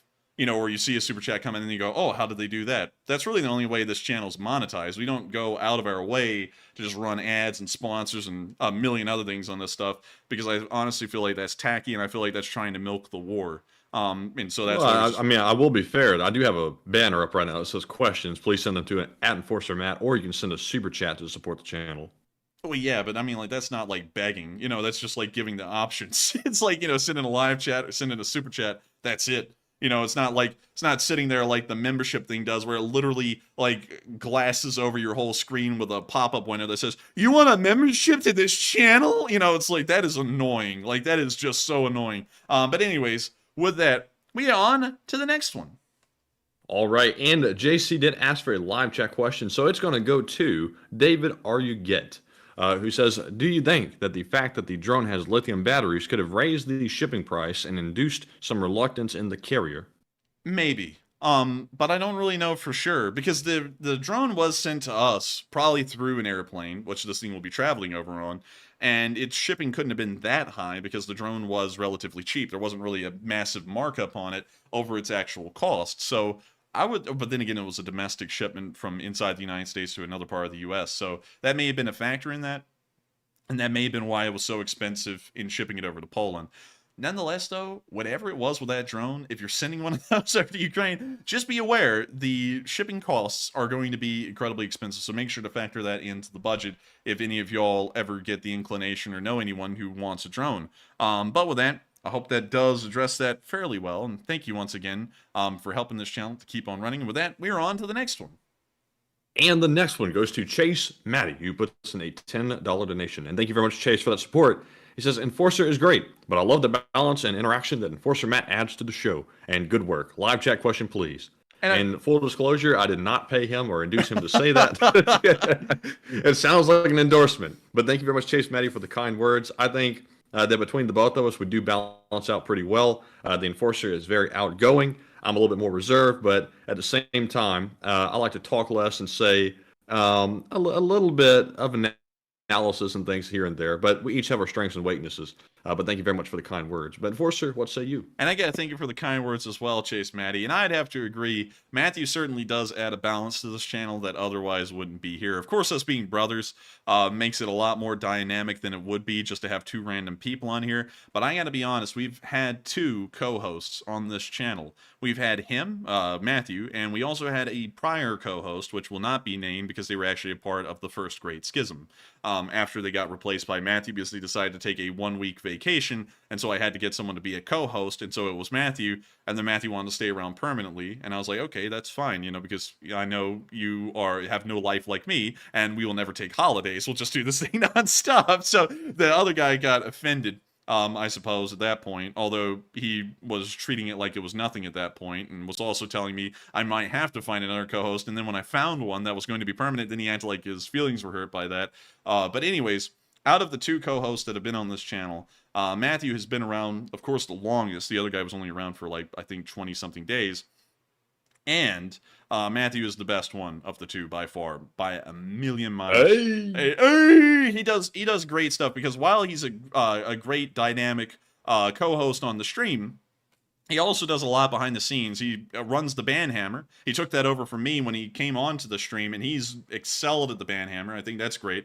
And also, you know, the Banhammer is a point of contention. You know, tyrant. But anyways, anyway, moving on from that. I've built myself a reputation, apparently. Matthew has built himself a reputation as a ruthless executioner in the live chat.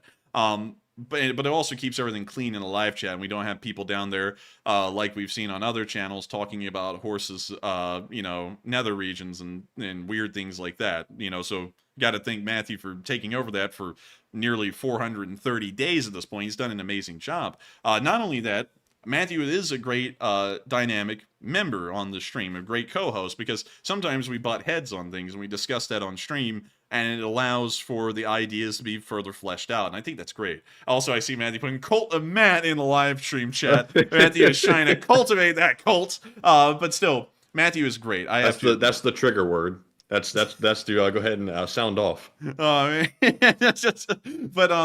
with that, I have to say Matthew is a great co-host. He's amazing, and this stream would not be the way it is without him. Honestly, it's really become the two of us at this point. It is like a joint package, and we do an amazing job with that. Matthew specifically is a great co-host, and so with that, thank you so much once again for support, Chase Matty. I hope that does address that fairly well. And also, I hope Matthew did enjoy the kind words, because those were very kind words by you. And so with that, we are on to the next one. And thank you once again for the support. And yes, I did. And up next, we have a $10 super chat from Truster1, who says, well, Enforcer, you were sending a drone into a war zone. Be consoled. Be consoled? Consoled. Like I lost a family member or something? Oh, man, like that. He means that drone is not going to last long. No, it's not. I'm expecting that it'll probably last a few weeks and then get killed. That's what I'm expecting. I'm not really planning on it living long. But they still asked for one, and they did send us that battle flag, which helped us to raise $64,000 for Doctors Without Borders on the year's anniversary. So I feel like they are owed a drone. They're owed more than that. Sadly, though, that freaking shipping is expensive. God, it really blew me away. It took my breath away to hear that shipping something could be $500. I've never paid that much for shipping on anything before. And it just... How much would a plane ticket have been to Ukraine from Shuttlesworth in Birmingham? You know what? Let me pull that up. Plane ticket to... let's see. We'll put in Warsaw, because, you know, you can't, like, fly into Ukraine. Plane ticket, Warsaw to... Economy, of course. Atlanta. Of course. Let's see here. So, let's go to... we'll do cheap flights. Let's see how cheap it gets. Let's just put that in, and let's see. Oh dang, this is a compiling website. Let me just go to Expedia and Should be Google again. Flights. That's the easiest. Leaving from Warsaw. Oh, here we go. Search Birmingham to Warsaw. Honestly, it'd probably just be better to drive over to Atlanta. It's let's see here. It's $2,300 a ticket, economy round trip. So that is insanely expensive. Dang. Oh my god! Oh, that's it. Well, we'd be broke, wouldn't we? Yeah. I don't think that Going would broke. that would be far less feasible. And then on top of that, you would have to get a hotel room and get food and all that stuff. I mean, and then get a rental car or ride a train. I mean, that would end up Also, being, you can't bring the strap with you because of all the regulations. yeah, you can't do any of that. Oh my God, man, that's expensive. Like, how much did it cost for us to fly to UK in economy per person? It was like 1,200 or something. No, it was more than that. I think it was like $2,000. No way. I remember it not being that expensive. No, that was the most expensive part of the trip. Man, shit. But anyways, yeah, it ended up actually being way cheaper to just mail it over there. Like, honestly, it did cross my mind, though, when I heard that price, because I actually had to sit there for a minute and think, was I going to do that? Because the other idea was, hell, if it's that expensive, I might as well just go over there and give it to them. And then, luckily I didn't pick that option, because that ends up being more expensive than the drone itself. And then I'd be broke. I would be with hair and bankrupt. So I would be full head of hair and bankrupt instead of bald and bankrupt. But with that, thank you once again for the support. I hope that does address that fairly well. And with that, we are on to the next one. That's the main thing that would prevent me personally from going to Ukraine is I cannot bring any of my firearms with me. Especially considering the fact we had badmouthed a lot of Russians. And I'm sure there's some folks that would love to actually get us if we were close by and it was easy for them to get to us. I would feel very vulnerable heading to Ukraine right now, unless we knew that we had some kind of way to get in with some of the guys that we have communicated with and be basically protected by them because they have guns. It seems a little sketch to me, but hopefully one day we can get over there when it calms down a little bit. Yeah, I think we would probably wait until it calms down, but man, that is something that really does get me about foreign countries, because a lot of people say in foreign countries, because it's kind of like what you get used to as a part of your culture. A lot of people that grow up not around guns, they feel very comfortable when there are no guns around. But coming from America, and specifically the part of the United States we come from, which is Alabama, it almost feels like you're just like out in the open to be gunned down if you do not have a gun. Not that people are like getting burned here every single day and they're just getting chopped in half, but at the same time, some of the places, well, pretty much all the places we've lived in Alabama, we're just miles away from extremely dangerous places. Like, Montgomery or Birmingham, just to name off two. And so whenever you go into those cities, it's like, dang, I could just get murdered here, without a gun. And there's really no way I can even like at least give myself a fighting chance. And some people, I've got to say this because I've got to give this disclaimer. Some people are probably going, oh, it can't be that bad. Oh, no, it's bad. Like, someone got murdered, I think, 2 blocks away from us one time at a gas station. Matthew, remember that, got their, oh, yeah, forearm cut open, they just bled to death. They bled out on the sidewalk. Yeah, I mean, people, when we were growing up, were like getting killed all over the place where we used to live when we were growing up as kids. And so, we learned, man, it's a dangerous place. You've got to be ready to, gun it out with someone and and try and run off or something if something happens. And on top of that, I mean, hell, in Montgomery, nearer to the end of when we were there, like the cops wouldn't even show up. You would just get shot and then they'd show up like 5 hours later when you're dead. But with that, I hope that addresses that fairly well. It kind of gives you all an idea of why we are like that, because, some people live in nice places in the United States where there's very low crime rates. Other folks like us, we live near cities in Alabama that are known to have the highest crime rates in the state and some of the highest in the country. And so, you start to really think about that kind of stuff and be like, man, I could just get gunned down here tomorrow. But with that, we are on to the next one. I hope we addressed that fairly well. And thank you once again for the support. Yes, indeed. And up next, we have a $10 super chat from David Malone, who says, Lieutenant Malone, I never did get the call to go to Afghanistan, and I like my current work situation, going between teaching and AV work. If I say no to the UN to go there, will that affect my next promotion? Honestly, I'd have to declare ignorance on that. I don't know if it would affect your next promotion or not. You might want to ask your employer on that, because I'm not really sure if that would be a mitigating factor for them or not. But I would say, in my opinion, and I'm not giving you any advice on your career or anything, I don't think it would. At least in my opinion. But that's just me. Once again, I don't run the place, so I wouldn't really know for sure. Nonetheless, though, I do thank you for the support and enjoying this channel and helping us to keep this thing running. And also, really interesting to hear that you were also in the armed forces, but never really got to get sent over. That's probably the luckiest way to be in the armed forces, is not getting sent over. But then, a lot of people, you know, a lot of people I know, this is always the funny stuff. You know, they always act so hardcore, and they usually end up, you know, not calling out any specific people, but they usually end up working in places like gun stores, and they act like, you know, like the Call of Duty characters, you know, like, I'm quiet as an onion, Mason, or whatever, you know, and you're like, what the hell is up with this guy? And then, you know, they sit there and talk all this talk, oh yeah, you gotta be ready to get in the shit. And you're like, well, what did you do over there? I was transport. I stayed in a box and played Xbox for 8 months. And it's like, oh, you did nothing. It's like, well, you know, I mean, they're in the line of danger to an extent, but not quite like the other guys that are actually going out. No, not like the other guys that are on patrol and get blown up by an IED and their MRAP rolls into a river and they drown to death. No, they're not in that kind of danger. They hear like mortar fire. They hear those guys getting shot at from the base playing Xbox. They're not out there though, you know. But you know, that's a pretty lucky way to do it. I just don't like folks though who did that. You know, didn't really have any you know, near-death experiences, and then they always act so much more hardcore than the guys who did have the near-death experience. Because I'll have y'all know, I'm not just talking, you know, from, you know, just sitting here and never being in the military. Matthew can tell you, pretty much everyone I grew up with that was my friend was like 50 and up, like they were older, and they were all veterans. And so I would just sit around and I'd listen to their stories. And the ones who always ended up killing folks were always the nicest people. And they always had the most light hobbies. Like they would be into gardening or bird watching. And then one day they'd tell you they killed like 4 guys or something. And you'd be like, dang, man, like, and you're into gardening? And that, I guess that just does that to folks like that. And then the folks who never really did anything, they always act hardcore. And I don't know what's up with that. It's like, are y'all trying to like, because y'all didn't do anything hardcore, y'all trying to compensate for that? I don't know.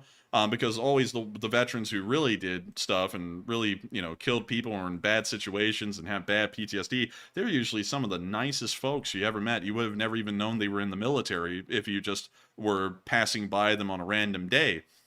And that's one thing I've learned over and over and over. In fact, when we went shooting with Jay Pagel, he actually said that too. He was like, you know, you can always tell the guys who never really did anything in the military, like, you know, that was dangerous, because they always act really hardcore and they love to brag about, you know, things and just trump it up. And it is true from my experience. The folks who do that, they always end up, you know, working in some job where they never really were in danger in the military. So I guess it is just compensation. I don't know. Compensation.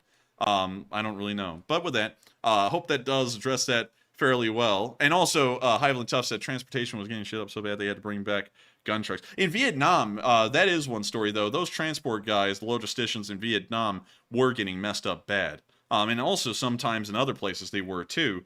But, you know, I'm not, you know, because, of course, even in transport, especially if you're having to go to more dangerous outposts, of course, can get dangerous, like in Afghanistan.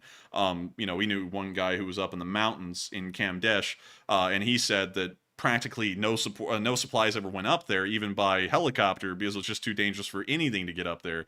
But for those guys who never were in danger and just sat on an airfield, you know, and just sat in a air-conditioned wooden box and just played games all day, why do they always have to come home and act like they, you know, are hardcore or something? You know, it's like, come on, man. Like, you pretty much were in barracks here in the States.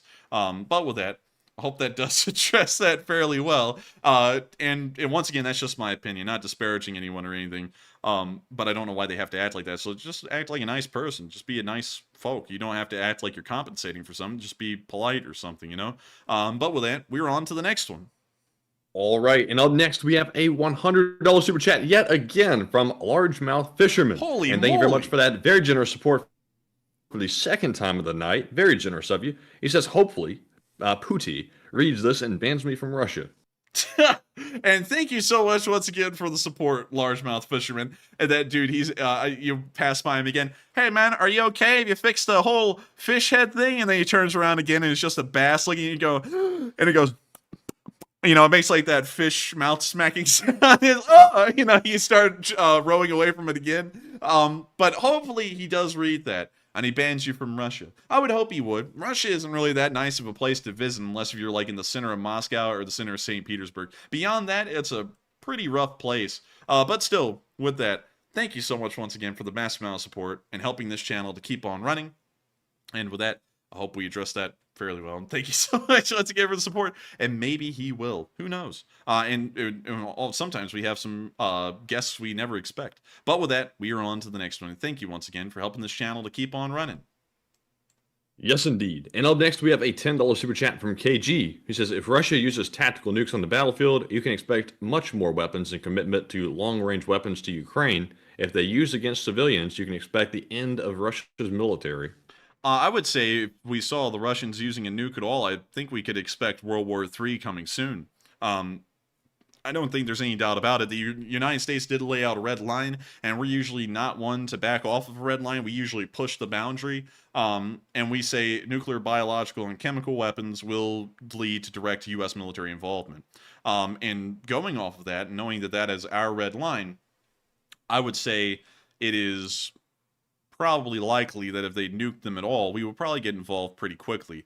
And so with that, I hope that does address that fairly well, and I thank you once again for support. But I would certainly expect the United States in that situation to go 0 to 100 as soon as a nuke is used, regardless whether it's on military forces or civilians in Ukraine, because that's a red line we laid out clearly very early on. And so with that, hope that does address that fairly well. Thank you once again for support. And with that, we are on to the next one. And the next one goes to Blue Flam 777, who puts in a 10 and says, Pootler is sick. The damn orc is dead. I'm trying to rhyme, but as long as Pootler is dead, rhyme this, don't care. Question to the chat. And thank you for the support. It wasn't that bad of an attempt. It was a pretty good one. And we will make sure to take it to the chat as well. And thank you once again for helping this channel to keep on running. All right, and the question from the live chat goes to Trister1, who says, do you think Ukraine will wait on destroying the Kerch Bridge to allow a retreat and civilian evacuation, or earlier as a psyops to prevent resupply? I think they'll probably end up, like, you know, this is going to sound weird because the Ukrainians do care about citizenry. I think they'll probably just blow up the bridge and the citizenry in Crimea will have to remain there because it's more so about trying to, of course, defeat the Russian army outright instead of allowing them a possible route to retreat, because we know this. If they leave that bridge open for the citizens to evacuate, the Russians will block the citizens from leaving, and they'll force the army across the bridge and back into mainland Russia, and then the citizens will be left upstream without a paddle again. So they probably will end up destroying the bridge, so that way they can pretty much decisively defeat a large part of the Russian army at that single moment. That's honestly what I think, but they may end up waiting a little while before they destroy the bridge, so that way citizenry can leave. And so with that, I hope that does address that fairly well, at least in my opinion. And thank you once again for sponsoring that live chat and trying to rhyme that poem, because it almost worked. And with that, we are on to the next one. And the next one is a $10 donation from Vance Hicks. He says, Enforcer, we only see the conflicted areas of Ukraine and it looks really busy. Is the larger area of the country in relative peace? And specifically, I'm asking, are the farmers in the fields planting? The farmers in the fields throughout most of Ukraine are planting. However, in places that are former front lines, that is proving to be quite a slow and tedious process because there are a large amount of unexploded mines and ordnance that lay within those fields. So throughout most of Ukraine, farming is going according to schedule. In some places, however, it is running into problems, and they're having to wait for sappers and mine clearers to come around to try and make sure that those areas are safe to farm in so the farmers don't end up getting killed. So with that, I thank you so much once again for support, and I hope that does address that fairly well from what we understand. And also, some areas in Ukraine are in such a state of peacetime, you know, compared to the rest of the country near the front lines, that, like, for example, in cities like Lviv and Kyiv, life has pretty much returned to normal the way it was from, well, normal as in 2014 onwards normal, where the war is kind of a little bit off in the distance. It's happening, but it's not really affecting the citizenry daily to a point that it's unavoidable. So with that, I hope that does address that fairly well, at least from what we understand about the war so far. And thank you once again for support. And with that, we are on to the next one. And thank you once again for helping this channel to keep on running. All right, and up next we have a $10 super chat from Jay Bagwell, who says, Bald and Bankrupt has a new video out from Mongolia. He gave a shout out to Zelenskyy, who apparently lived in Mongolia for 4 years as a small child. That's also where he learned Russian, apparently. Interesting. And that's really interesting to hear him give a shout out to Zelenskyy. Because, you know, to be honest, if you go back and watch some of his Ukraine videos, he'll always talk about, and he kind of said this a little bit in Afghanistan, which is his hint that he doesn't like the government in charge. He'll say something like, you know, sometimes the men in charge, you know, they They do what they want. You know, and I think he said that at one point in Afghanistan, which was kind of to make a little bit, a small jab at the Taliban. He said that in Ukraine before on one of the videos I watched, and I was like, oh, he must be talking about the Russians. And then he got interrogated and deported by the Russians. And, you know, and then the interrogation came out, and then he also went to Afghanistan and said a whole bunch of other stuff. And I was like, I don't really know if this guy is pro-Ukraine. And also, I'll be honest with you though, on the part where he got interrogated and the video came out.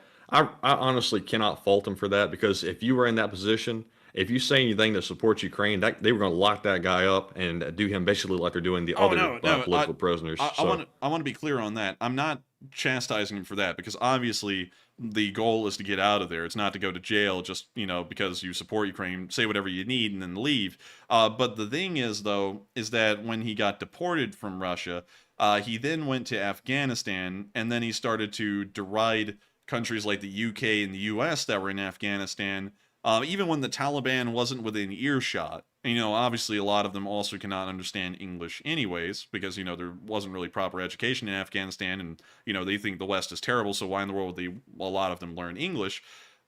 He then sat there and started to deride the United States and make the US and the UK sound even worse than the Mujahideen or the Taliban. You know, and that kind of started to follow through with that kind of like anti-Western sentiments that he had in the interrogation. And that's what made me start thinking, hey, wait a minute. I was like, is he really like pro-Ukraine, or does he like travel and visit these places because he thinks they're nice? Oh, really, honestly, the reason why he visits the places is because they're not as well off as the West, and he's trying to show what life is like in other countries. But, you know, that kind of threw in a question to me. Now, hearing that he did give a shout out to Zelenskyy, I'd have to watch the video, you know, and I'm not like trying to chastise him, because, you know, like everyone else, he's just doing his thing. So, you know, he is what he is. And I've got to be honest, you know, I have to admit this, being completely unbiased about his channel, he makes really good videos, and they're very interesting to watch. And he shows a lot of what these countries are like.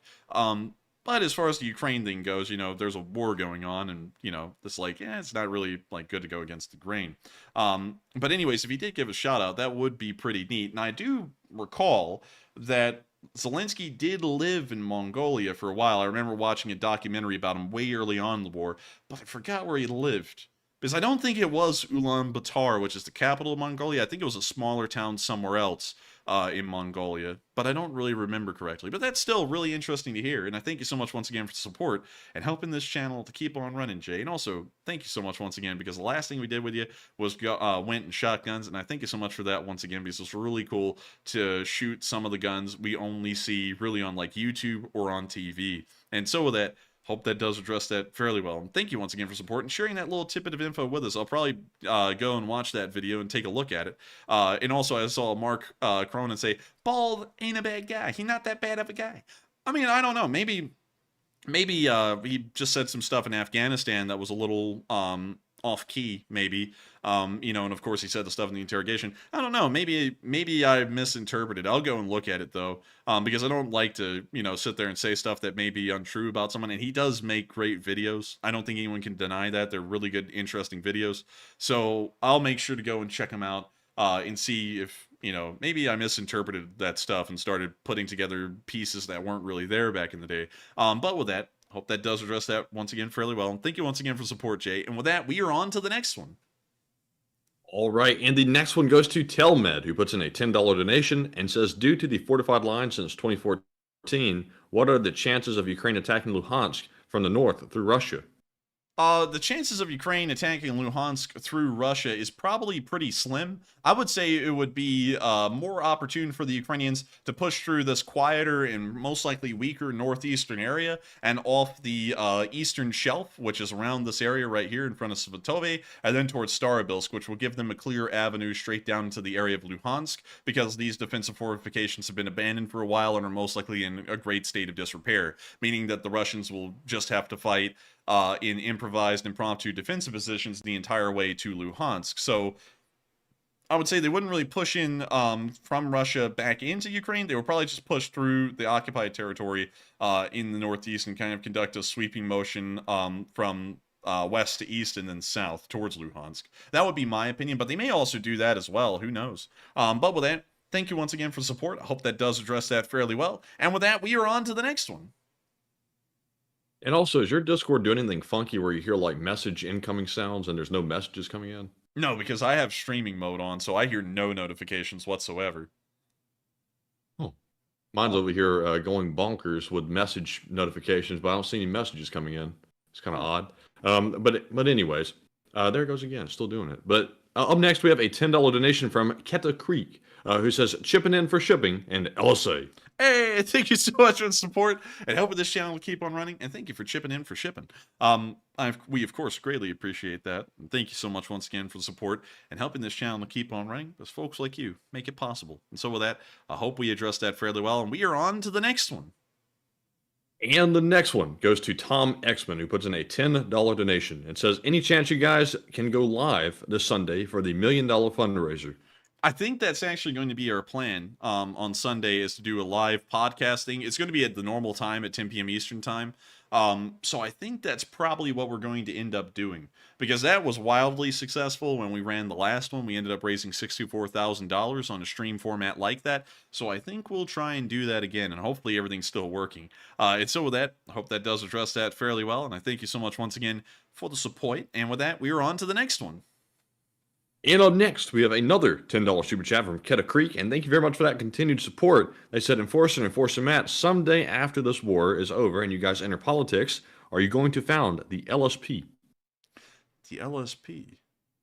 The Lee Spring Party? I think to be honest, probably would.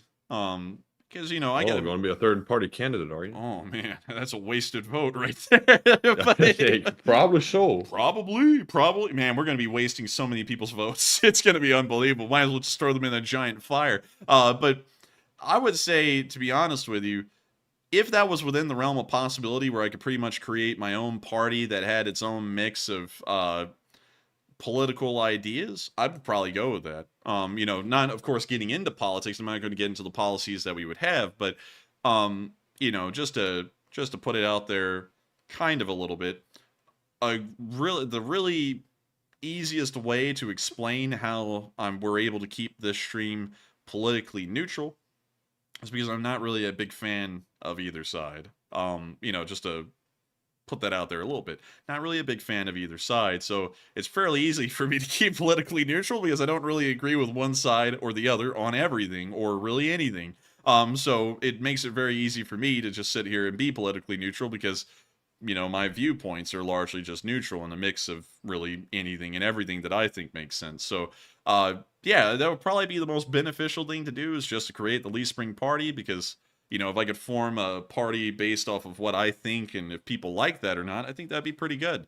But with that, hope that does address that fairly well. And I thank you so much once again for support.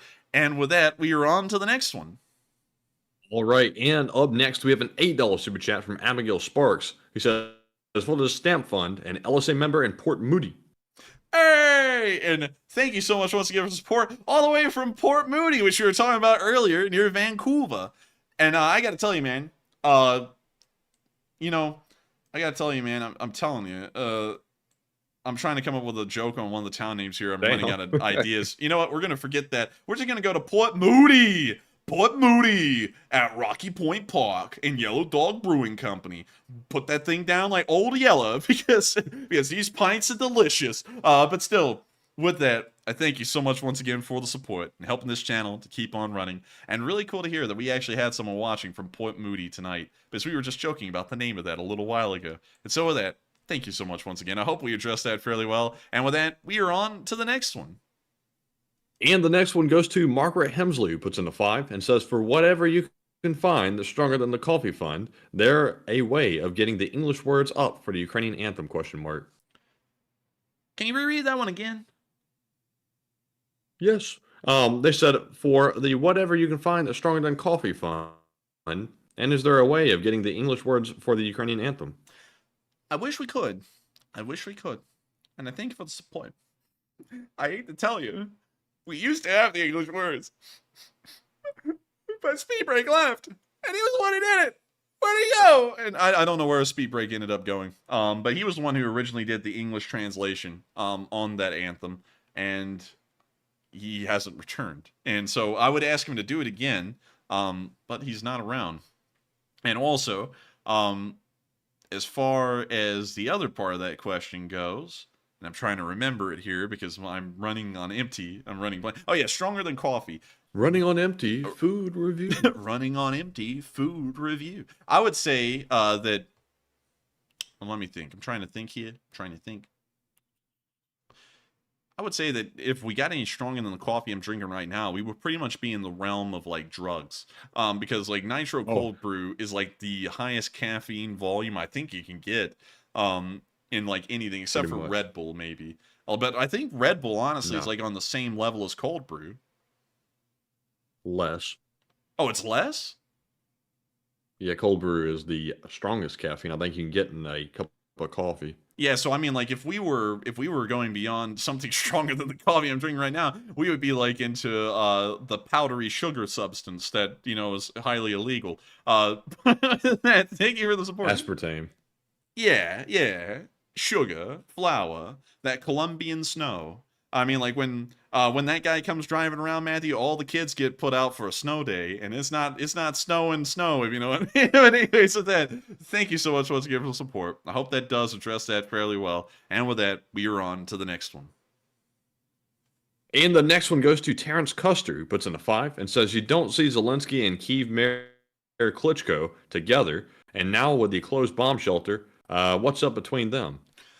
I don't really know. Actually, we haven't really seen Klitschko much since the start of the war, really. He rarely ever pops up anymore in media circles, and I have to be honest, I have to declare ignorance as to why. There's really never been an explanation as to why he's kind of disappeared from the public eye. But he is still out there. It's just not as much. Maybe because Kyiv kind of fell out of the limelight. Yeah, Klitschko. He was just on a picture. He was down in the bomb shelter with some civilians. Yeah, but like he doesn't really show up much on the radar anymore. Like, yeah, he did there, but like when was the last time before that? Like 2 months? I'll be honest with you, they probably sidelined him because they want Zelenskyy to be the main public figure, and Klitschko might have somewhat taken away from his spotlight. And also, Klitschko was the mayor of Kyiv, and the only reason why he became a big figure then is because Kyiv was in the defense of their own city, and he was the mayor, so he was a guy to have up in front in the defense of the city, considering he was the mayor of the city. So I think he's largely just fallen into the background because of that as well.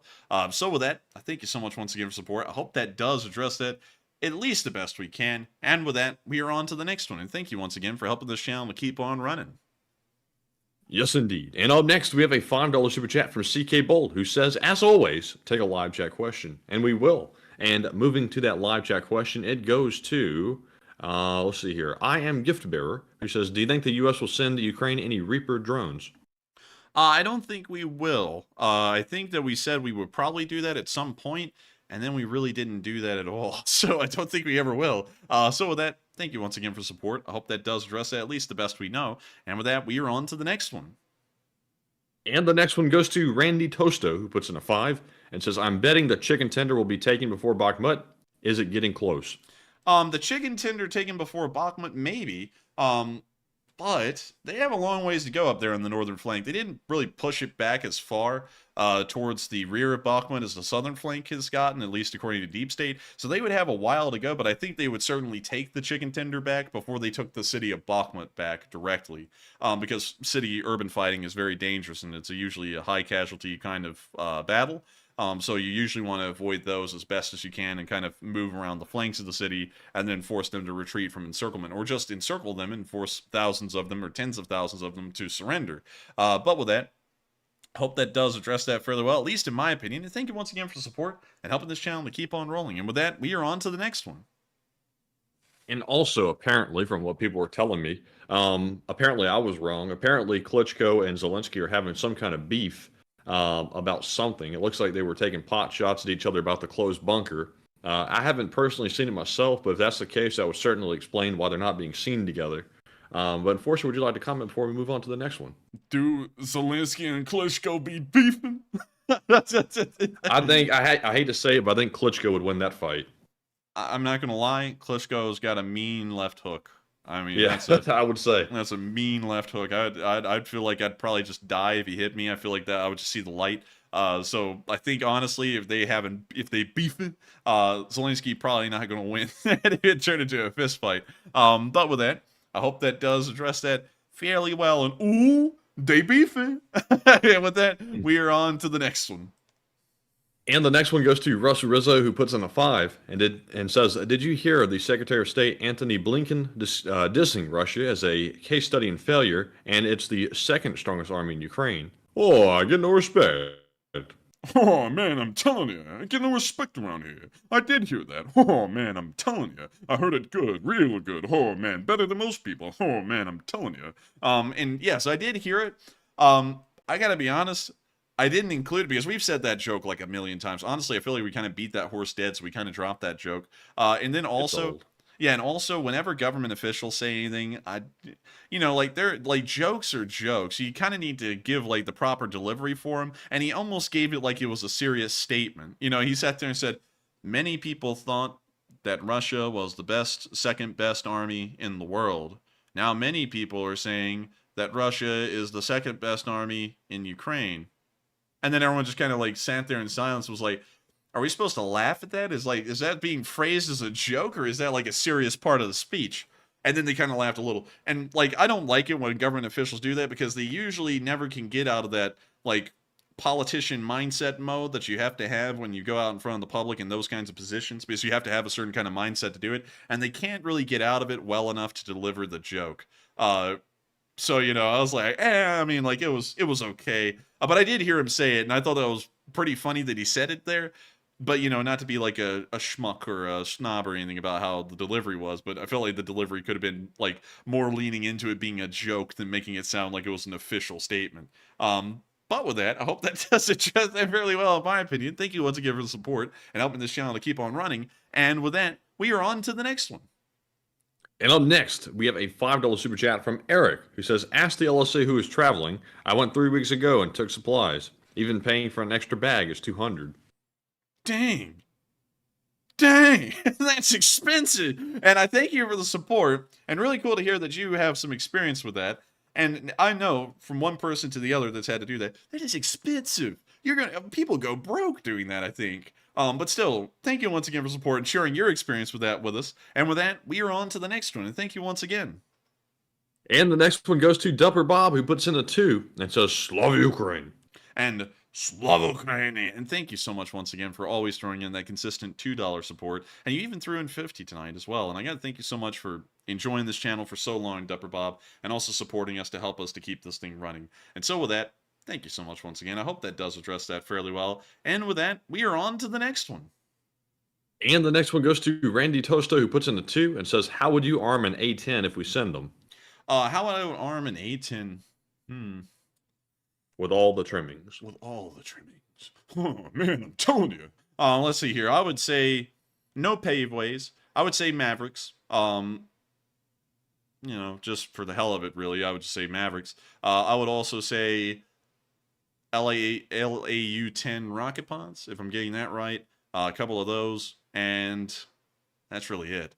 Because the Mavericks they're kind of like air-to-ground missiles in a way. They can fly almost like 30 miles out. So once they lock onto a target, you launch that thing kind of at a little bit of a higher height, like 1,000 feet. Just let the thing fly on out there, and it takes a picture of its target, and it just guides itself onto that picture. So it's kind of like a fire-forget weapon, so it's a pretty effective one. And then the rocket pods, of course, to do the usual that everyone does, kind of just tilt up the plane, fire off the rockets, and let them travel for miles and land where they need to.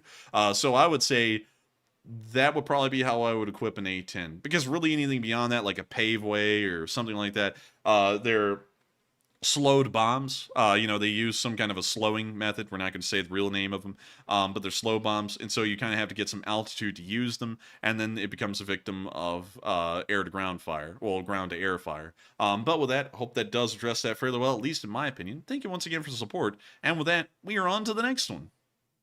And the next one is a $4 super chat from Russ Rizzo. He says, "Today is June 3rd. Seleni Zivada." And what is that? And also, is marijuana legal in Ukraine?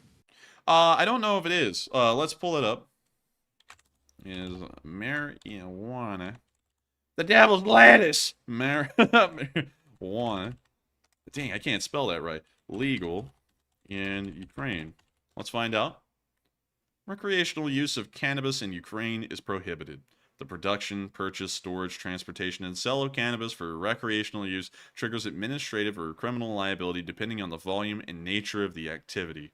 So it is illegal, for the large part, unless if it's for medical purposes, which there's always usually an exception everywhere for that. So it is illegal. Also, what is the thing that's happening on June 3rd that has the Ukrainian name?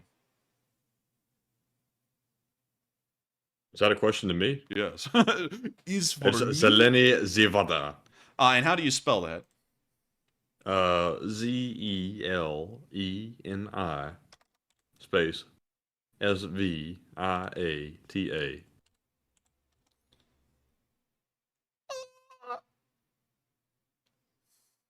Oh, interesting. So it's like a feast or something like that.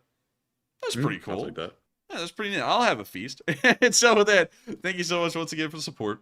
I hope that does address that fairly well. And thank you so much once again for helping this channel to keep on running. I hope we answered that fairly well. And with that, we are on to the next one. Excuse me. And with that being said, we are all out of live super chat questions, and we're moving on to our live chat questions. And of course, we have the Morse code first.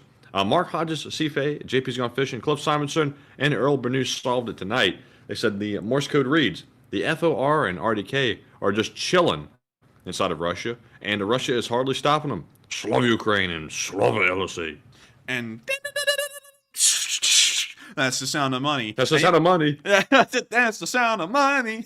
We're in the money. We're in the money. But anyways, y'all got that correct. And that is the right one. So y'all hit the jackpot right there. They're in Russia, and the Russians are doing nothing to them again. And they're just kind of hanging out there now. So thank y'all once again for deciphering that Morse code message, because that is the correct one. I remember way back in the day when we actually used to highlight what we believed to be Russian ammo depots, and that would be the coordinates, was the Morse code message. That was way back in the day, a long time ago. And we stopped doing that because we pretty much ended up highlighting every single building we thought would be an ammo depot at that point. And then they blew them all up, and then they started putting ammo on the side of the road, which is a lot harder to kind of guess where that would be. But with that, thank you for deciphering that message. And thank you all for doing that for 464 days. And so with that, we are on into the live chats. And I hate to say it, usually we try and get to as many of them as we can, and I think last night we actually ended up getting to all of the live chats. Sadly tonight, though, the news segment, which was about 2 hours long, and the question segment, which has only been answering super chat so far, has been an hour and 30 minutes long. We've pretty much run out of time. We're going to answer 5 live chat questions, and then we'll be rounding out tonight's stream. I hate that. I'm sorry about that, but of course I hope you all understand that we do want to make sure to get to sleep so that way we can wake up and run tomorrow's stream and not be like straight up exhausted. And so with that, what is our first live chat question? And the first live chat question goes to Largemouth Fishman. And that was supposed to say fisherman, but autocorrect got me. Sorry about that. They said, when or do you guys think taking down Russia's navy on a larger scale? I think that is a vital aspect of this war.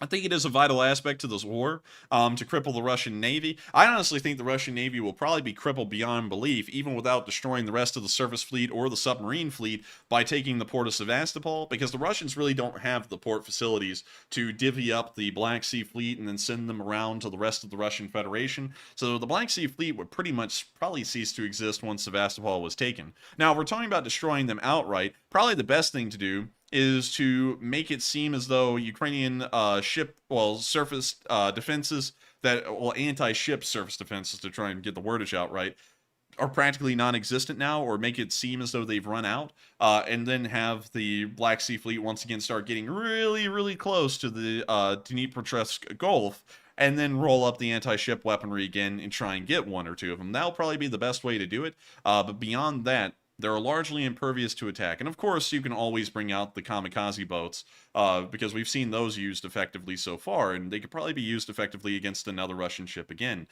So with that, I hope that does address that fairly well, at least in my opinion. And with that, we are on to the next one.